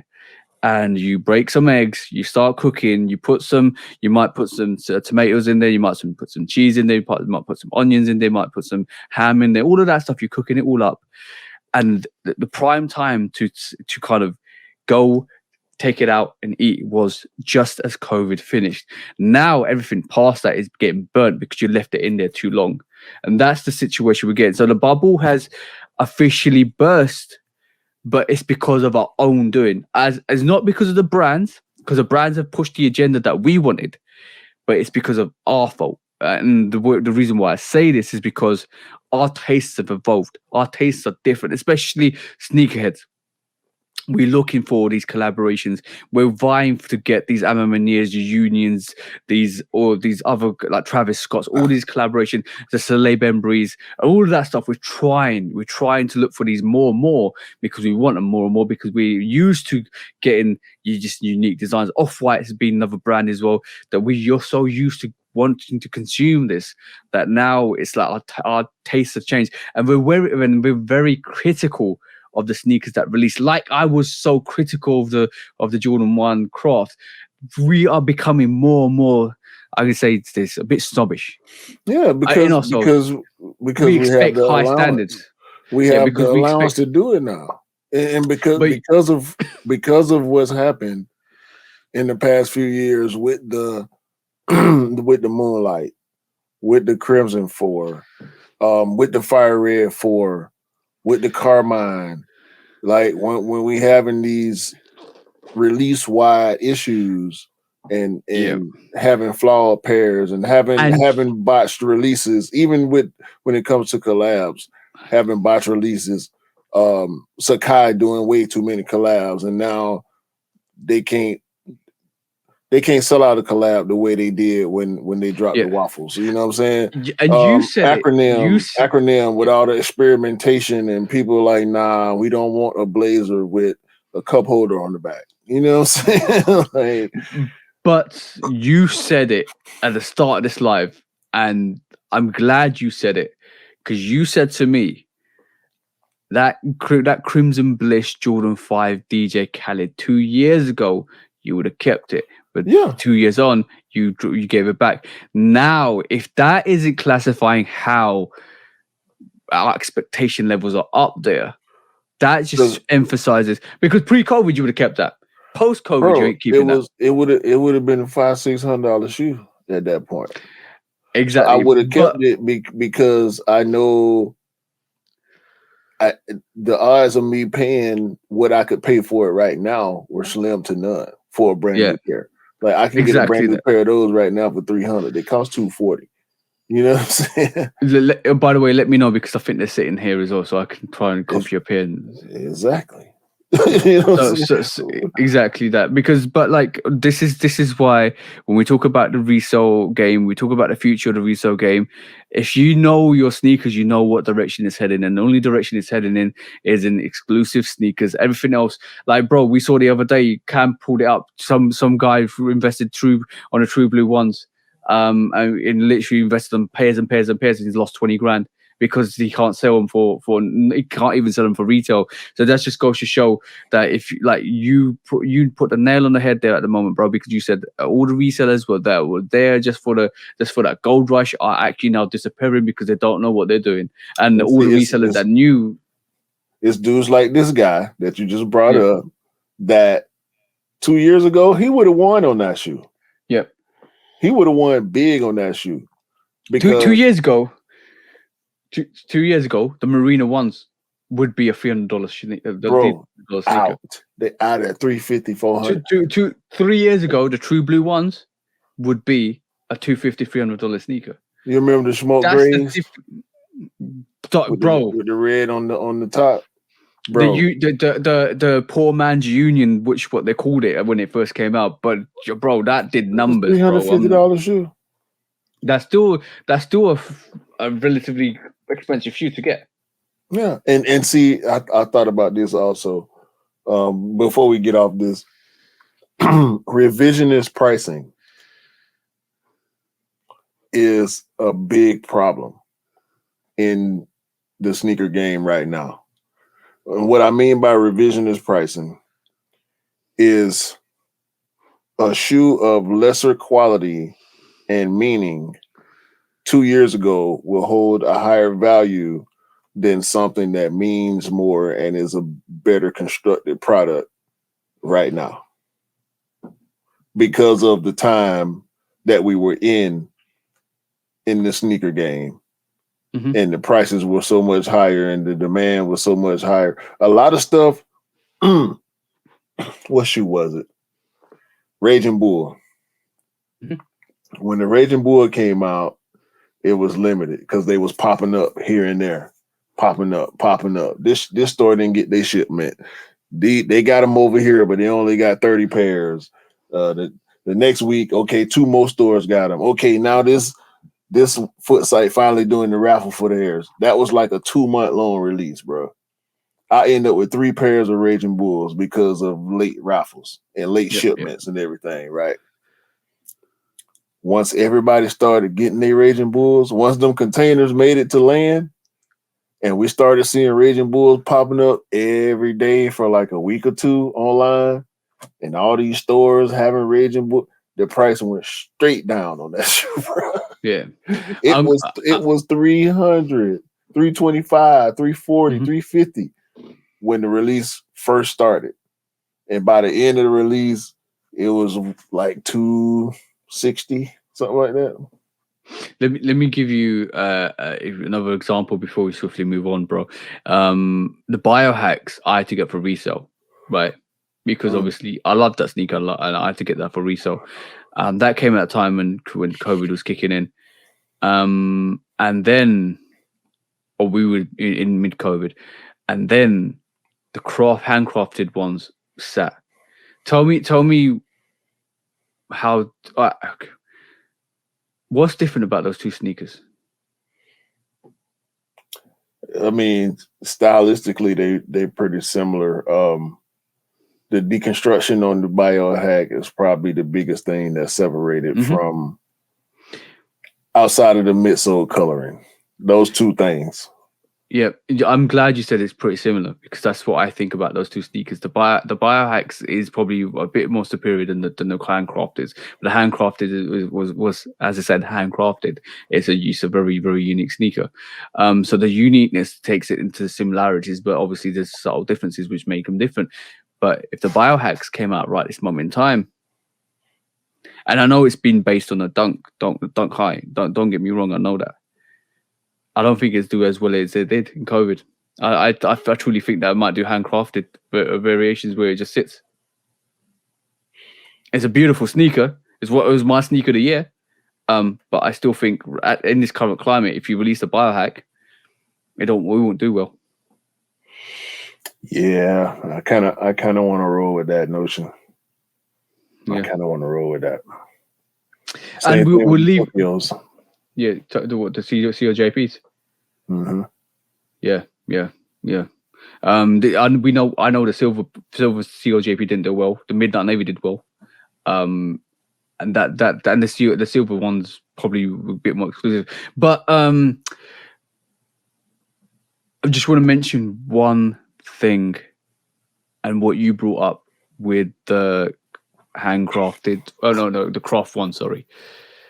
See, the fact that they're getting pairs that they know probably won't sell out, and making them very exclusive, like Rebellionaires, and only going to the mama and papa shops or the retailers, and you can't get them anywhere. It won't be loaded on the sneakers app and stuff like that.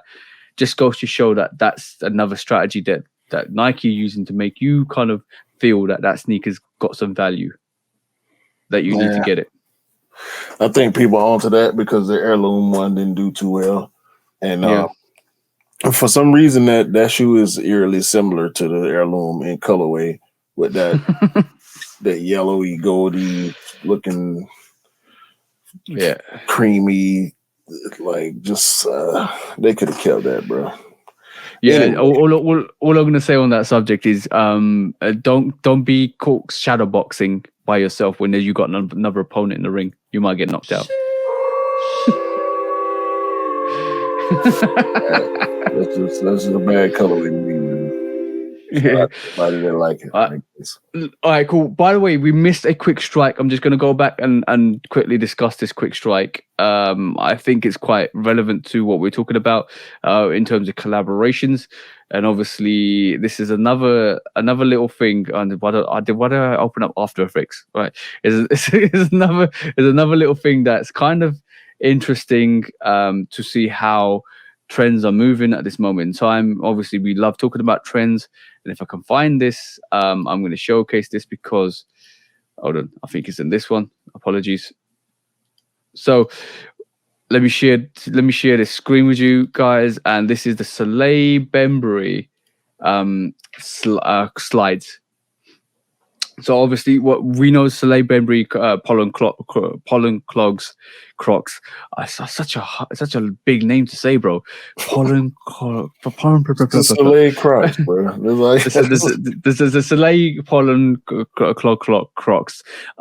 They obviously, if you know about the sneaker, it's got 3 separate fingerprints from Soleil Bembury on the sneaker, or not the sneaker, on the actual Croc. So this one, it transferred that Croc into a slide, and it kind of producing more slides to it.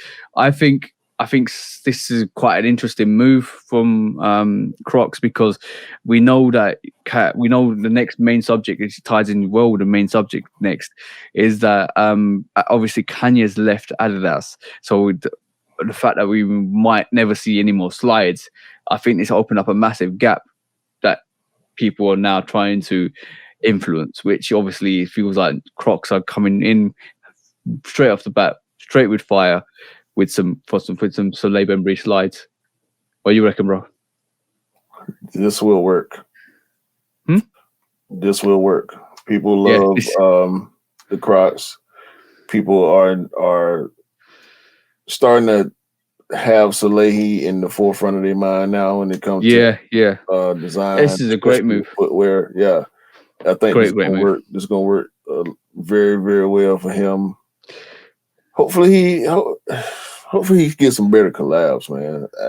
I don't too tough dig many of his collabs on sneakers, but hopefully he'll start to get more sneaker collabs, because everything he doing is working pretty much. But I think this slide thing, because people ain't off slides just because Adidas then fell off a little bit with the Yeezys. But I still see people wearing Yeezy slides a lot. I still see people wearing Nike slides and Crocs a lot. So it's opened up the gap, though. Like it's opened up the market for slides. So basically, if Kanye's not doing slides going forward, then the question is, who's going to take up that spot? Because everybody's still going to, once you've run through your Yeezy slides, you want another slide. You're not going back to pay another, and the price on slides is going to go up and up and up if they don't produce slides, because everybody wants a slide. So if you can't pay that £200-400 for a slide, or whatever they're going to cost in the future when they can't get slides, they're going to go for other options. And if Soleil Bembury Croc Pollock slides are going to do well, this is the time, because if they're comfortable, and we know, and I can't say it firsthand, but a lot of people do say Crocs are comfortable. If they are comfortable and then compete with, are able to compete with Yeezy slides, then people are going to go for that second option, and that second option become a first option, because obviously they produce it a lot more. So we know this is a great move for Crocs and Soleil Bembury, because it's going to mean that they are here to take over the market that's been left vacant by Yeezy slides. We'll see. We'll see what happens with that. But moving on, bro, because this ties back in to our main subject. It is, how much of this do you believe, bro? Kanye West is this is a story I wanted to pull up and discuss in more detail, because we're having rumors on social media that Kanye West is coming back to Adidas, and obviously he's coming back to kind of get rid of the remaining stock. I don't know what to believe, because I'm hearing that Adidas lost 1.3 billion. I'm hearing they've got 1.2 billion stock of Adidas left, and I see they want to release that. I think if they do, then obviously we're going to have one final Yeezy day where they drop a whole lot of stock when people try to grab. I think there's going to be pandemonium if that happens, and if that does happen. But some people are saying it's not true. Some people are saying, like this article here, some people are saying Kanye West is not coming back to Adidas, so please stop paying attention to the baseless rumors on the internet. So I want to get your opinion on this, because is it true? Is it not true? Because this article by Mike D. Sykes, basically, and I'm a bit dubious with the surname, by the way.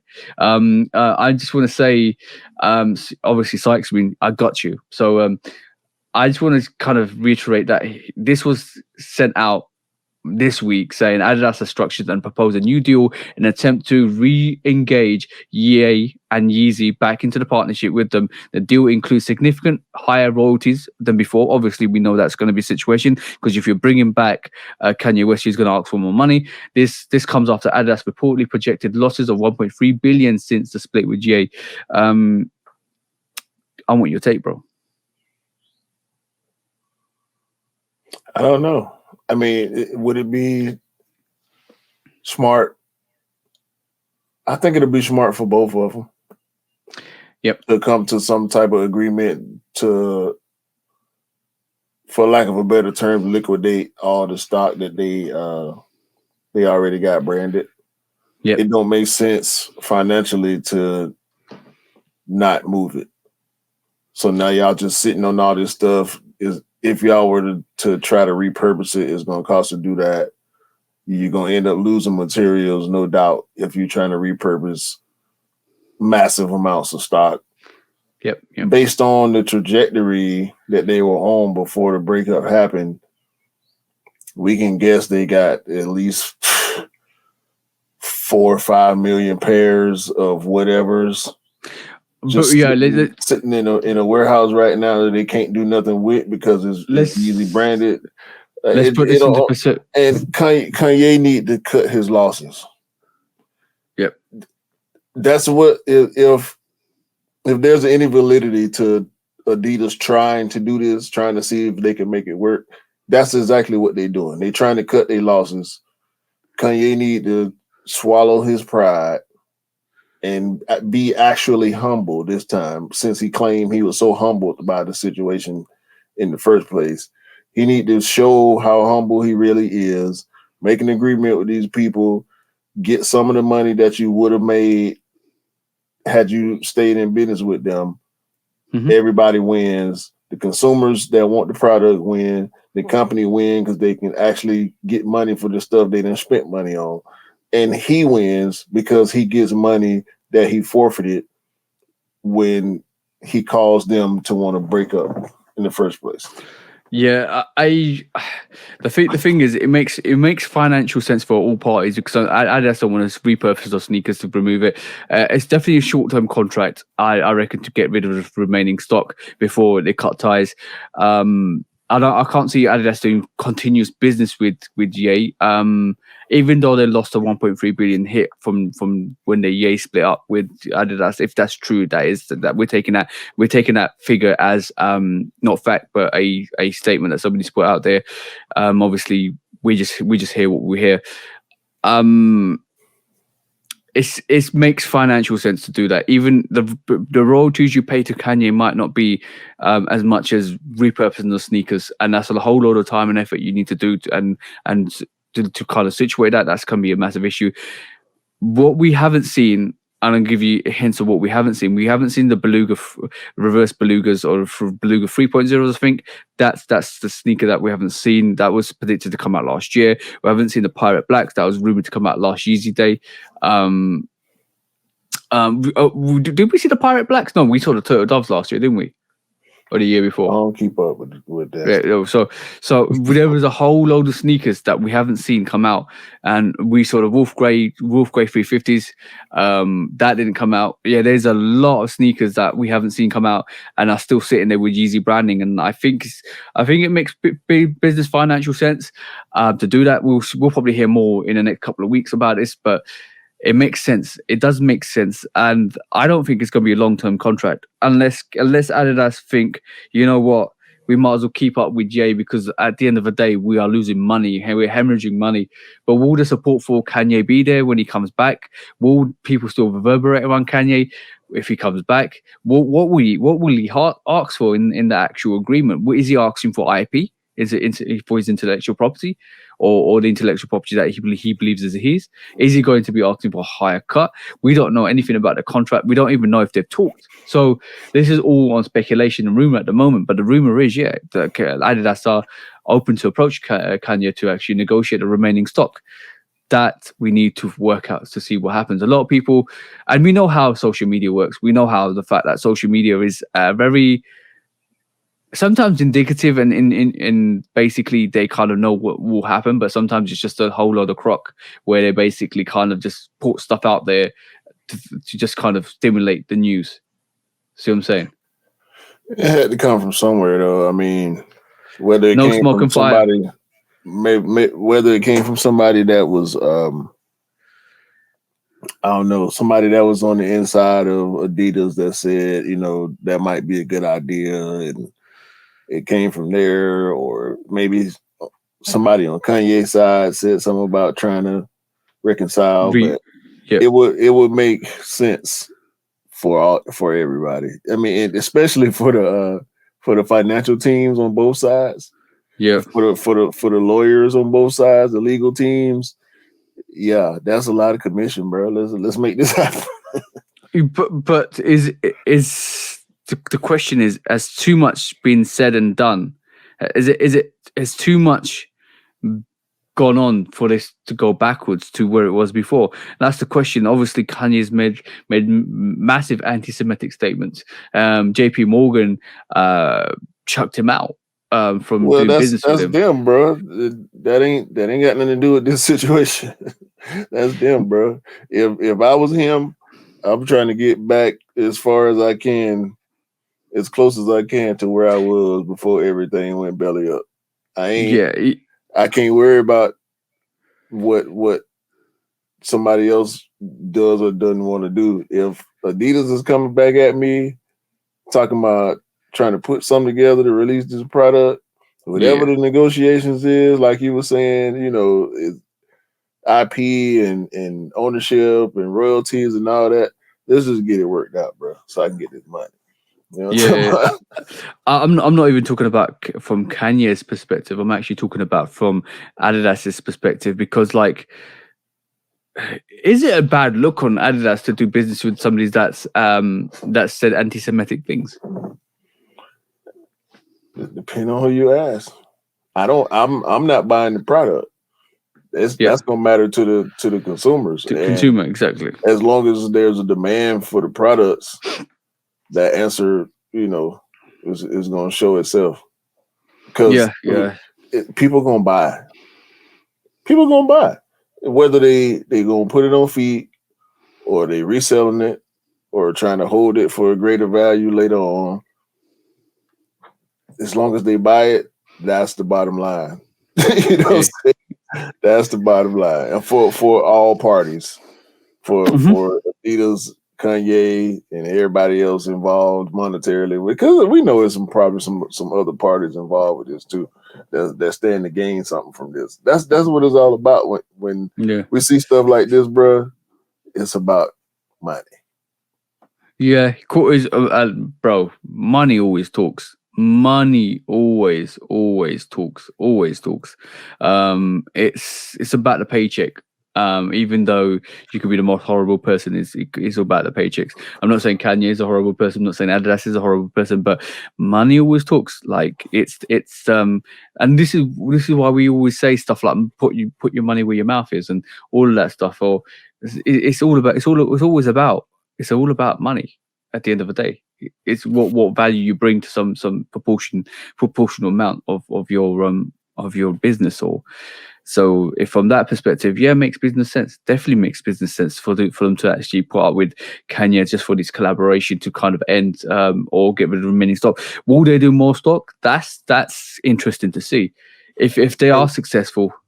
If you notice, it ain't been too much negative backlash about this rumor. Yeah, that's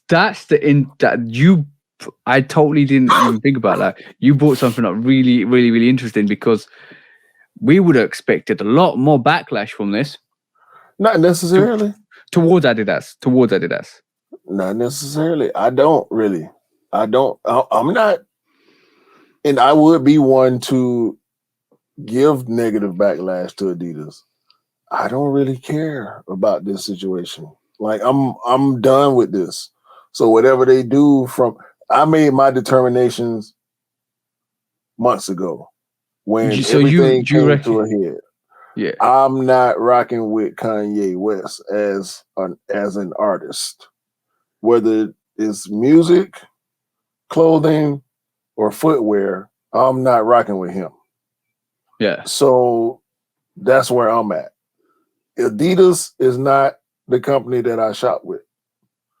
So I don't care about it on that side either. That's why I can be so objective about it. You know what I'm saying? Like people that are invested in Adidas that don't like Kanye, they gonna feel some kind of way. You know what I'm saying? Okay. But right now we not seeing that. All right, cool. I'm gonna come at you sideways then.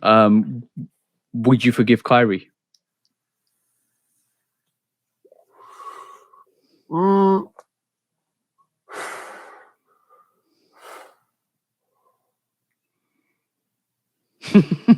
You have to really think about that.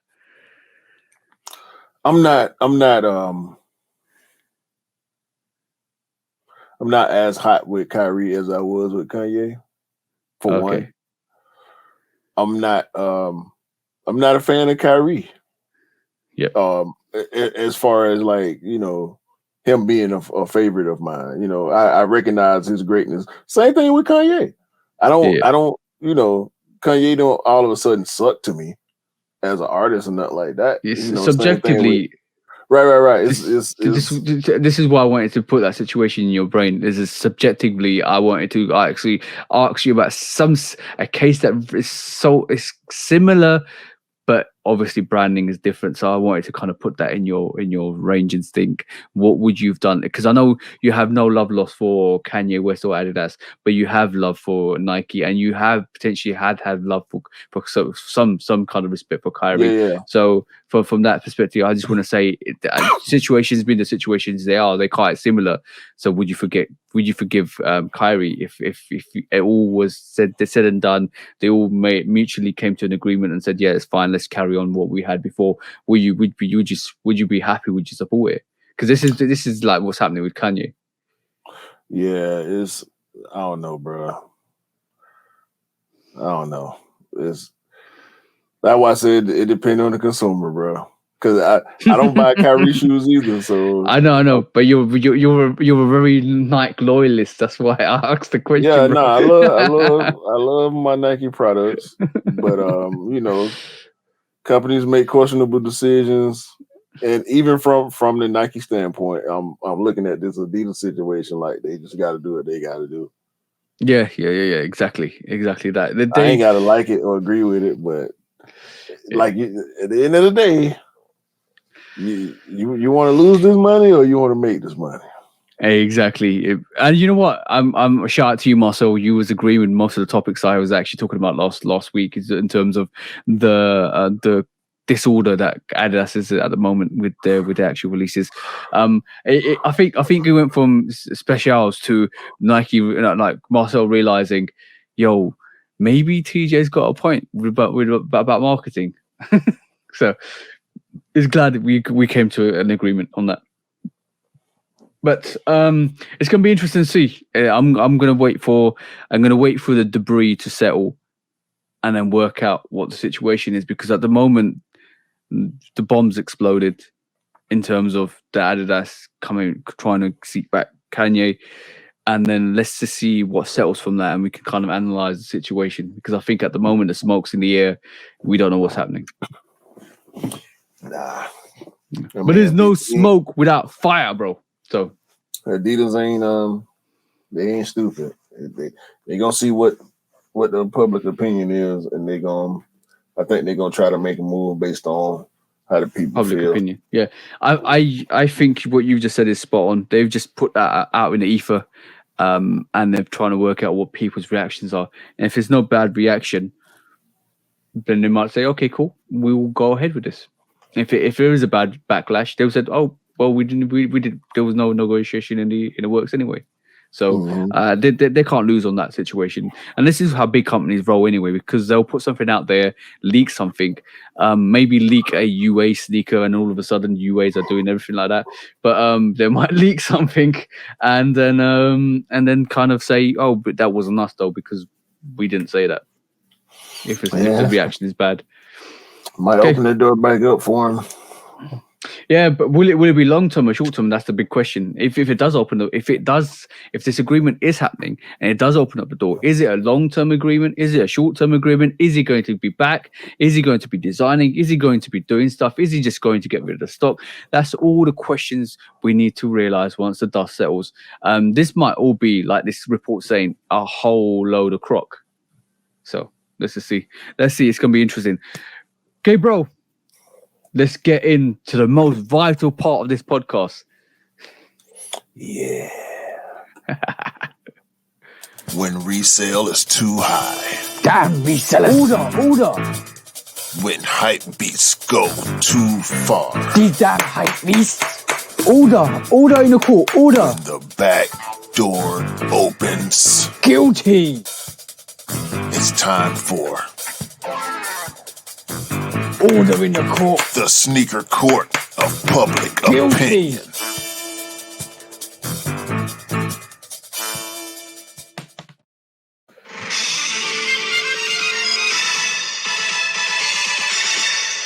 Guilty, and welcome back to the Sneaker Court of Public Opinion. I'm Judge Public Opinion. Today with me is my right-hand man, my one and only executioner. What have you got today, bro, to execute these stories with?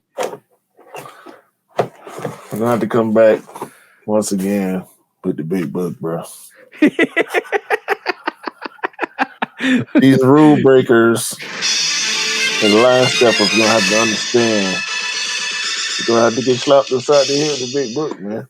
It might be the only way to make them understand.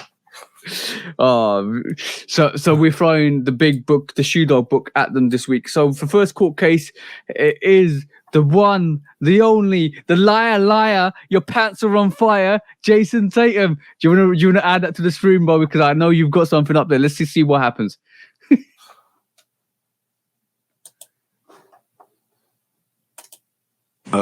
Truthfully, that's not the it's not the real picture.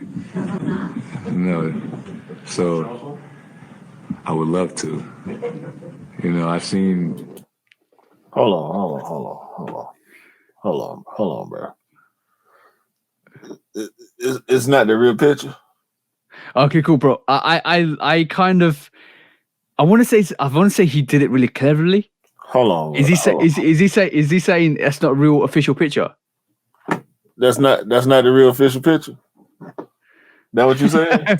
we were talking about Jason Tatum's Jordan signature sneaker, and bro, what we saw in the All-Star weekend was exactly the same as the leaked picture, bro. So this is why I said liar, your pants on fire, because basically you knew it was a legit pair. Well, you're not a legit pair. You knew it was a silhouette that you were actually releasing. It looked identical to the one that actually you were wearing. There was other colorways in that range, which I think were quite dope. But bro, I'm just saying, bro. Like, how are you saying in an interview that that's not the pair that you was it? What did he say? It's not the picture. That it's not the real picture. Right. This picture that we've been seeing for the past month or so, yeah, is the same shoe that he wore that debuted in this shoe right here. He wore that shoe himself, that very same shoe. Hold on, bro. So is it the case of we took his words out of context, because obviously he did say this is not the real picture. Is he saying that's not the real picture or the official picture, or is he saying that's not the real sneaker? That's not the real actual sneaker. Yeah, bro, I know. I saw that. Bring up the other colorways. I like the other colorways rather than that bread colorway. I don't like that bread colorway at all. The pink pair looked actually quite nice. No, that's the one. That's the one that he claimed the picture was fake and was not coming out. That's the shoe he got on. Did he say that's not coming out? He did say it's not the real picture, but did he mean it's not the official picture? Right, I don't like that's the question. But the whole interpretation of that situation was that people thought that that was a fake pair of sneakers that released, and you was expecting something different. But on the contrary, we actually got the sneaker that you said or you interpreted to say was fake, or what the public thought you said was fake, and it was going to be a different pair. And some person in the UA factories manufactured a fake sneaker. But it's interesting that we might have taken his words out of context, or not his words, but his meanings out of context, because a lot of people jumped on that after that actual interview and said, yo, that pair's fake, that pair's fake, that's not real pair. But in reality, it's exactly the same as the picture that was shown from, I think that's a Chinese website that showed that picture. Mm.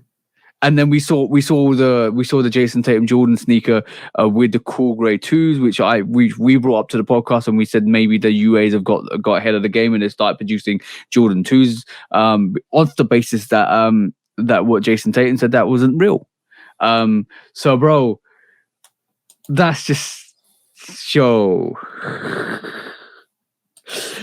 Now you keep talking, bro. I'm gonna just keep pulling up evidence. I'm just saying, like, how do you interpret? How can you go out in an interview and say that's not real or that's not the real picture, and not kind of get people thinking that maybe that sneaker wasn't the real sneaker, because obviously you didn't kind of allude to the right context to the statement that you made. Like, He's a liar, bro. He's a liar. Bring that interview back up, bro. I want to listen to the whole thing.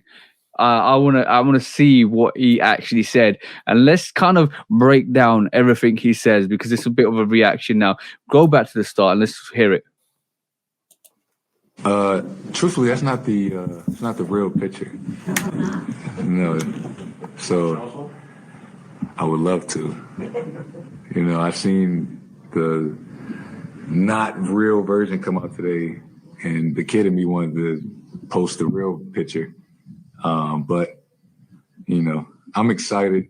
I'll be wearing them very, very soon, but that's not necessarily exactly how they look. But I'm excited. It's been a long time. Stop that, bro. All right, He's cool. a liar. It's always good. It's always good to listen to the whole statement, because obviously sometimes people take the statement out of question. So what he said was that's not the real picture. It doesn't look like that. It doesn't look exactly like that.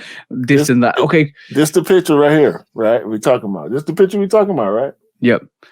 You sure this the picture we talking about? Yep. That's the picture we're talking about, bro. Go back to the picture again. Sorry. I just want to see if this is so. All right, cool. It's exactly the same, bro. Exactly the same. Yeah. Okay, cool. I'm just gonna conclude this. I'm just gonna say this, bro.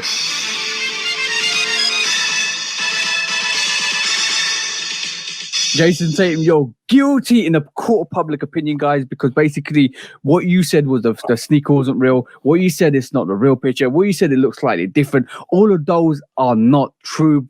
All of those are false statements. All of those are basically telling the public that they didn't see the real thing. You got caught up in your own hype. You got caught up in your own clout. You got caught up in your own sneaker to realize that, in a matter of fact, your sneaker got released and leaked and you were upset and you just basically said some whole load of untold false truths. Let's just be honest. You just wanted to show the sneaker yourself and you couldn't, and somebody else showed it, because this is how the sneaker community works. We're so excited to see your sneakers. We're so excited to see what you're going to bring out that we will actually leak real pairs, and you basically said that was fake. So you were capping, you were lying, and you were clout chasing. Simple as that. You're guilty. And throw the book at them. Q, executioner, throw the book at Jason Tatum. You know what? I'm going to throw this Chicago instead.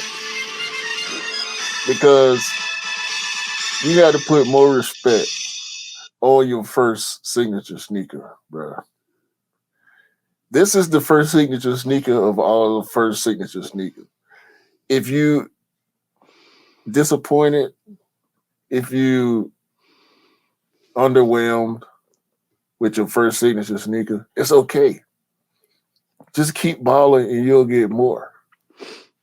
So as punishment for lying to everybody, I hope every pair of Jordan 1s that Jason Tatum owns, when he go to sleep tonight, and wake up in the morning, they all turn into different colorways of his first signature sneaker.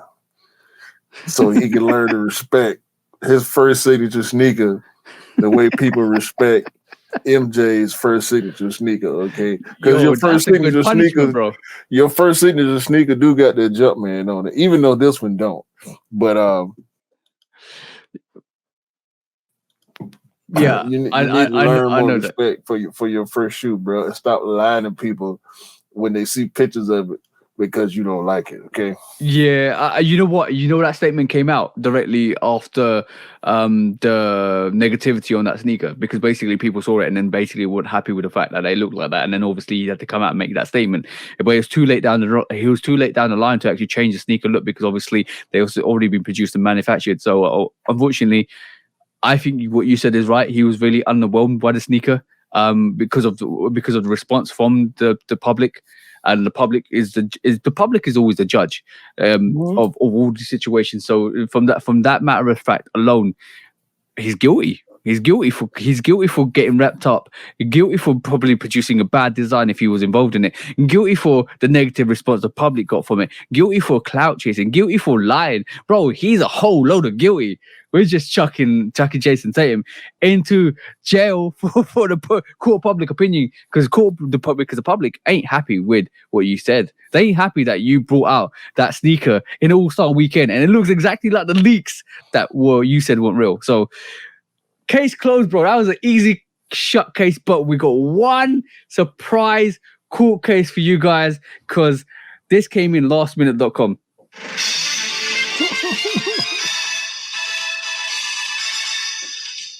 And it is a matter of fact that we know sneakers are sitting. We know sneakers are not reselling. We know sneakers don't do much in terms of the market at this moment in time if it's a regular release. But off the back of that, I never saw this one coming, because this one is weird. I'm just trying to bring this up because I'd rather show you, and I want to see the shocked look on your face for this one, because bro, if I can find it, let me just share this again, and I'll just go and do this. 2 seconds, because when this happened, when I got shown this, I was like, really? Are you ready, bro? Mm-hmm. Yeah, this is Air Jordan 5s at a rent center, bro. You can rent a Air Jordan 5. I thought about bringing this up as a topic, but this is so goofy, bro. And I believe let's go on, bro. Go on. I believe this to be true, bro. They're making you pay $20. They're making you pay $20 per week or 53. They're making you pay $20 per week to own the sneaker, or to rent the sneaker. Or it's a. I read the contract. I read the contract for a couple of companies that do this as well. Is buy to rent. So basically, you rent it, and then you can give it back if you don't. Rent to own. Rent to own, yeah. You can buy it, you can rent it, and if you don't like it, you can give it back. But you're paying $20 per week to buy the sneaker. Over 53 payments owned on it. So let's just work this out, because I'm getting my calculator out here, bro. No, they got the price on the tag. What's the price on the tag, bro? I can't read it. It's on you. I mean, yo, total cost. Okay, I can read it now. I can see it. Total cost of this is $19.99 over 53 payments, which equals £1,049.97. Bro, you're paying $1,000 for the Racing Blue 5s. What? That's $300 too. What? Yeah. Yo. Open and shut case, bro. Open and shut case.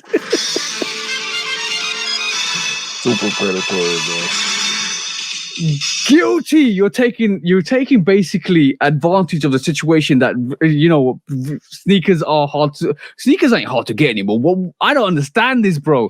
What's your verdict, bro? This is just a joke. £1,000 for Racing Blue 5s. Sheesh. What's your This is super duper predatory, bro. This is why I brought the book out. Yeah. This is why I knew whatever you had, because you told me you was going. You didn't tell me what the case was, but you told me that you had a surprise case. I knew it was going to be something so egregious that it required a slap in the head from the big book. Yo, this is beyond predatory. This is really, really vulturish. You are literally picking the meat off the bones of sneakerheads. If you're trying to sell Jordan 5 Racer Blues, right? And by the way, that was an interesting sneaker when it released, because obviously once it was gone, it was gone. You're basically saying to people, come into my store. You know what? It's like buying a car and you don't know that, it's like buying a car and they tell you it's 20 grand, but you can pay it off in little lump sum payments, and you feel that 20 grand is all you pay. But when you calculate the interest, when you calculate all of that stuff, it comes up to like 35 or 40 grand. You pay double for the actual sneaker, for the actual shoe, not shoe, the car. But now they're doing the same thing. Yo, I heard about renting clothing on Selfridges. I heard about that. You can rent clothing for Selfridges. Yo, bro, this is a whole new level, bro. What the hell is happening? What the hell is happening, bro? That's a definite guilty. Guys, if you want sneakers, save the money and get them, or go 0% interest pay per month and get the sneakers from a retailer. Don't go into these rent a cop. Or rent a sneaker, rent a shoe, rent a clothing, rent a whatever. It's not worth it. You're paying way too much money. Be more sensible with your money. That's all I got to say, bro. This is stupid. When resale is too high. Damn resellers. Order. When hype beats go too far. These damn hype beasts. Order in the court. Order. When the back door opens. Guilty. It's time for order in the court. The sneaker court of public Guilty. opinion.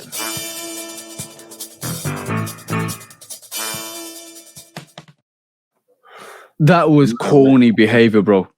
Corny. It don't make sense. No, makes sense. Okay, we're going to quickly finish off with the last subject of the day, and the last subject is being the reason why we left it at the end, because we want to discuss all the topics before. But last subject of the day is who's got the best signature sneaker for these seven. I think there's 7 people now. I forgot Rui. By the way, we forgot Rui. How can we forget Rui? No signature sneaker. He has. No. Has he not? No.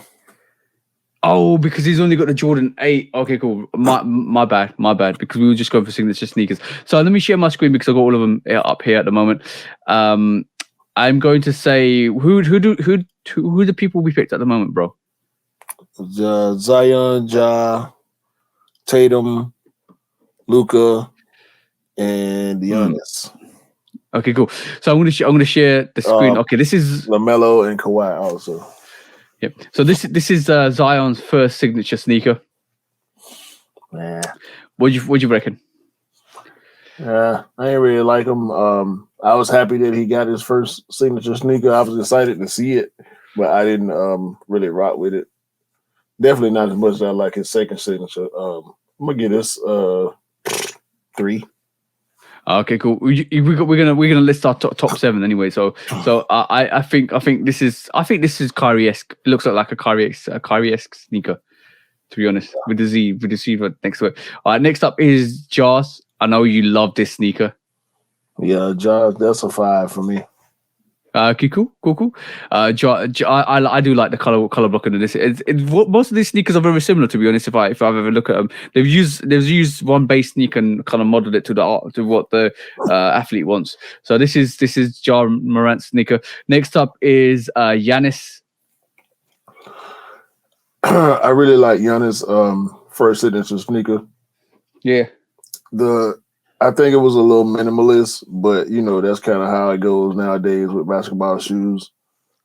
But I think I like, especially the big backward swoosh. Yeah. It was like I had Giannis at like a 4 when I first saw it. It's almost like black and white colorway. It's almost like a KD to me. I've seen KD sneakers look like that. Yeah. Next up is who's this? This is Luca. Luca. I like Lucas. They like a Yeah. this colorway, this dark blue colorway is the best one I've seen so far. I think I'm lying. The cement. I like that cement colorway too. Yeah. But Yeah. I'm giving Luca like a 4. Yeah. I Next like up, him more than the Zion ones. yeah. Next up is the Mellow Ball Puma MBO ones. People love Mellow shoes, bro. I don't like them. Stuff. I think they're 3. Okay, I think they're dope. I think they're dope. Okay. Next up is Kawhi Leonard's signature sneaker. 3. Oh, bro, you're being disrespectful here. I think it's dope. Okay, you can rate it higher if you want to.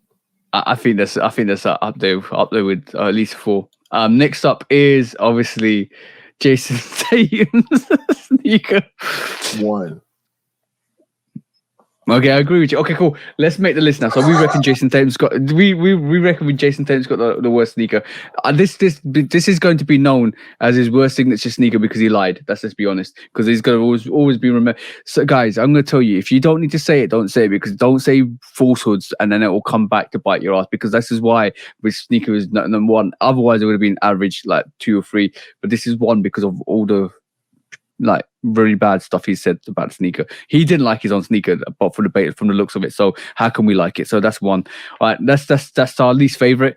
So our top favorite, then you're going to say is Jars, yeah? Yeah, Ja would be here at the top. Yeah, so it's number 1 for Jar, and we got number 7 for Jason Tatum. I would say my next favorite. Then I would say I'm gonna be biased. I say I like the Kawhi. I do like the Kawhi Leonard. I think that's number 2. Even 6. That's why I would have it. I would have it 6. I would second. I would go. Let me just give you the rundown. I would go Ja. Okay. Probably Giannis. Then Luke. Let me just bring this up. So you would go Ja. Then you go Giannis. Yeah. Probably Luka 3rd. Okay, Luka. Zion 4th. Zion's okay. Probably Melo 5th. Oh, you think those are better than the Kawhi Leonard? Yeah. Then Kawhi and then Tatum at the bottom. Okay, my order would be. I agree with you. I think Jar's got the best first signature sneaker. That's dope. I like that. I would then personally go for Kawhi's. I think that's dope. The whole outsole is absolutely dope. I think it's really nice the way they did that. So I think that's to me number 2. Number 3, I would say I like Lucas. That's dope. Number 4 is Giannis. Number 5 is probably going to be Zion's. And number 6 is Melo's. Even though I think that's a dope release, I think there's other better colorways than that all red looking sneaker or orangey red looking sneaker. But then obviously Jason is going to stay at the bottom because of all his bad behavior. He's been put into the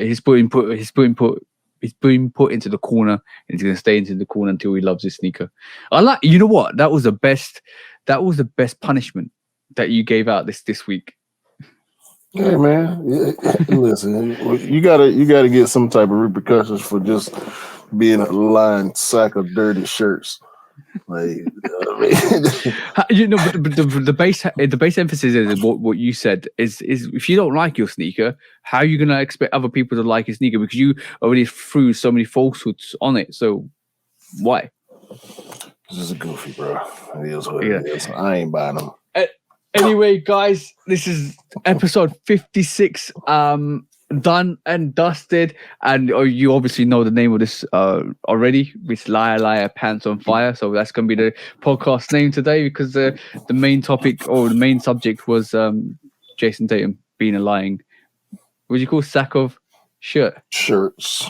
All right, cool. Q, break it down. Let's get out of here. Yo, appreciate everybody for watching, man, supporting, getting at us. We're having some good conversations lately, man, with some of y'all. So we appreciate that, man. Y'all make sure y'all keep y'all heads up. Keep your family strong. Do what you got to do out here. Be safe as usual. And continue to have a great day, great month, great year. And hopefully everybody that want these Jason Tatum ones can get the Jason Tatum ones because we actually know that now they are the Jason Tatum ones. Because if you like Jason, you deserve Jason Tatum ones. You know what I'm saying? So y'all get them, bro. I'll see them on the shelf. You know what I'm saying? Yeah. Learn to love yourself. The moral of this podcast at the end of the day is learn to love yourself. Maybe other people will love you too. Peace out. Peace out.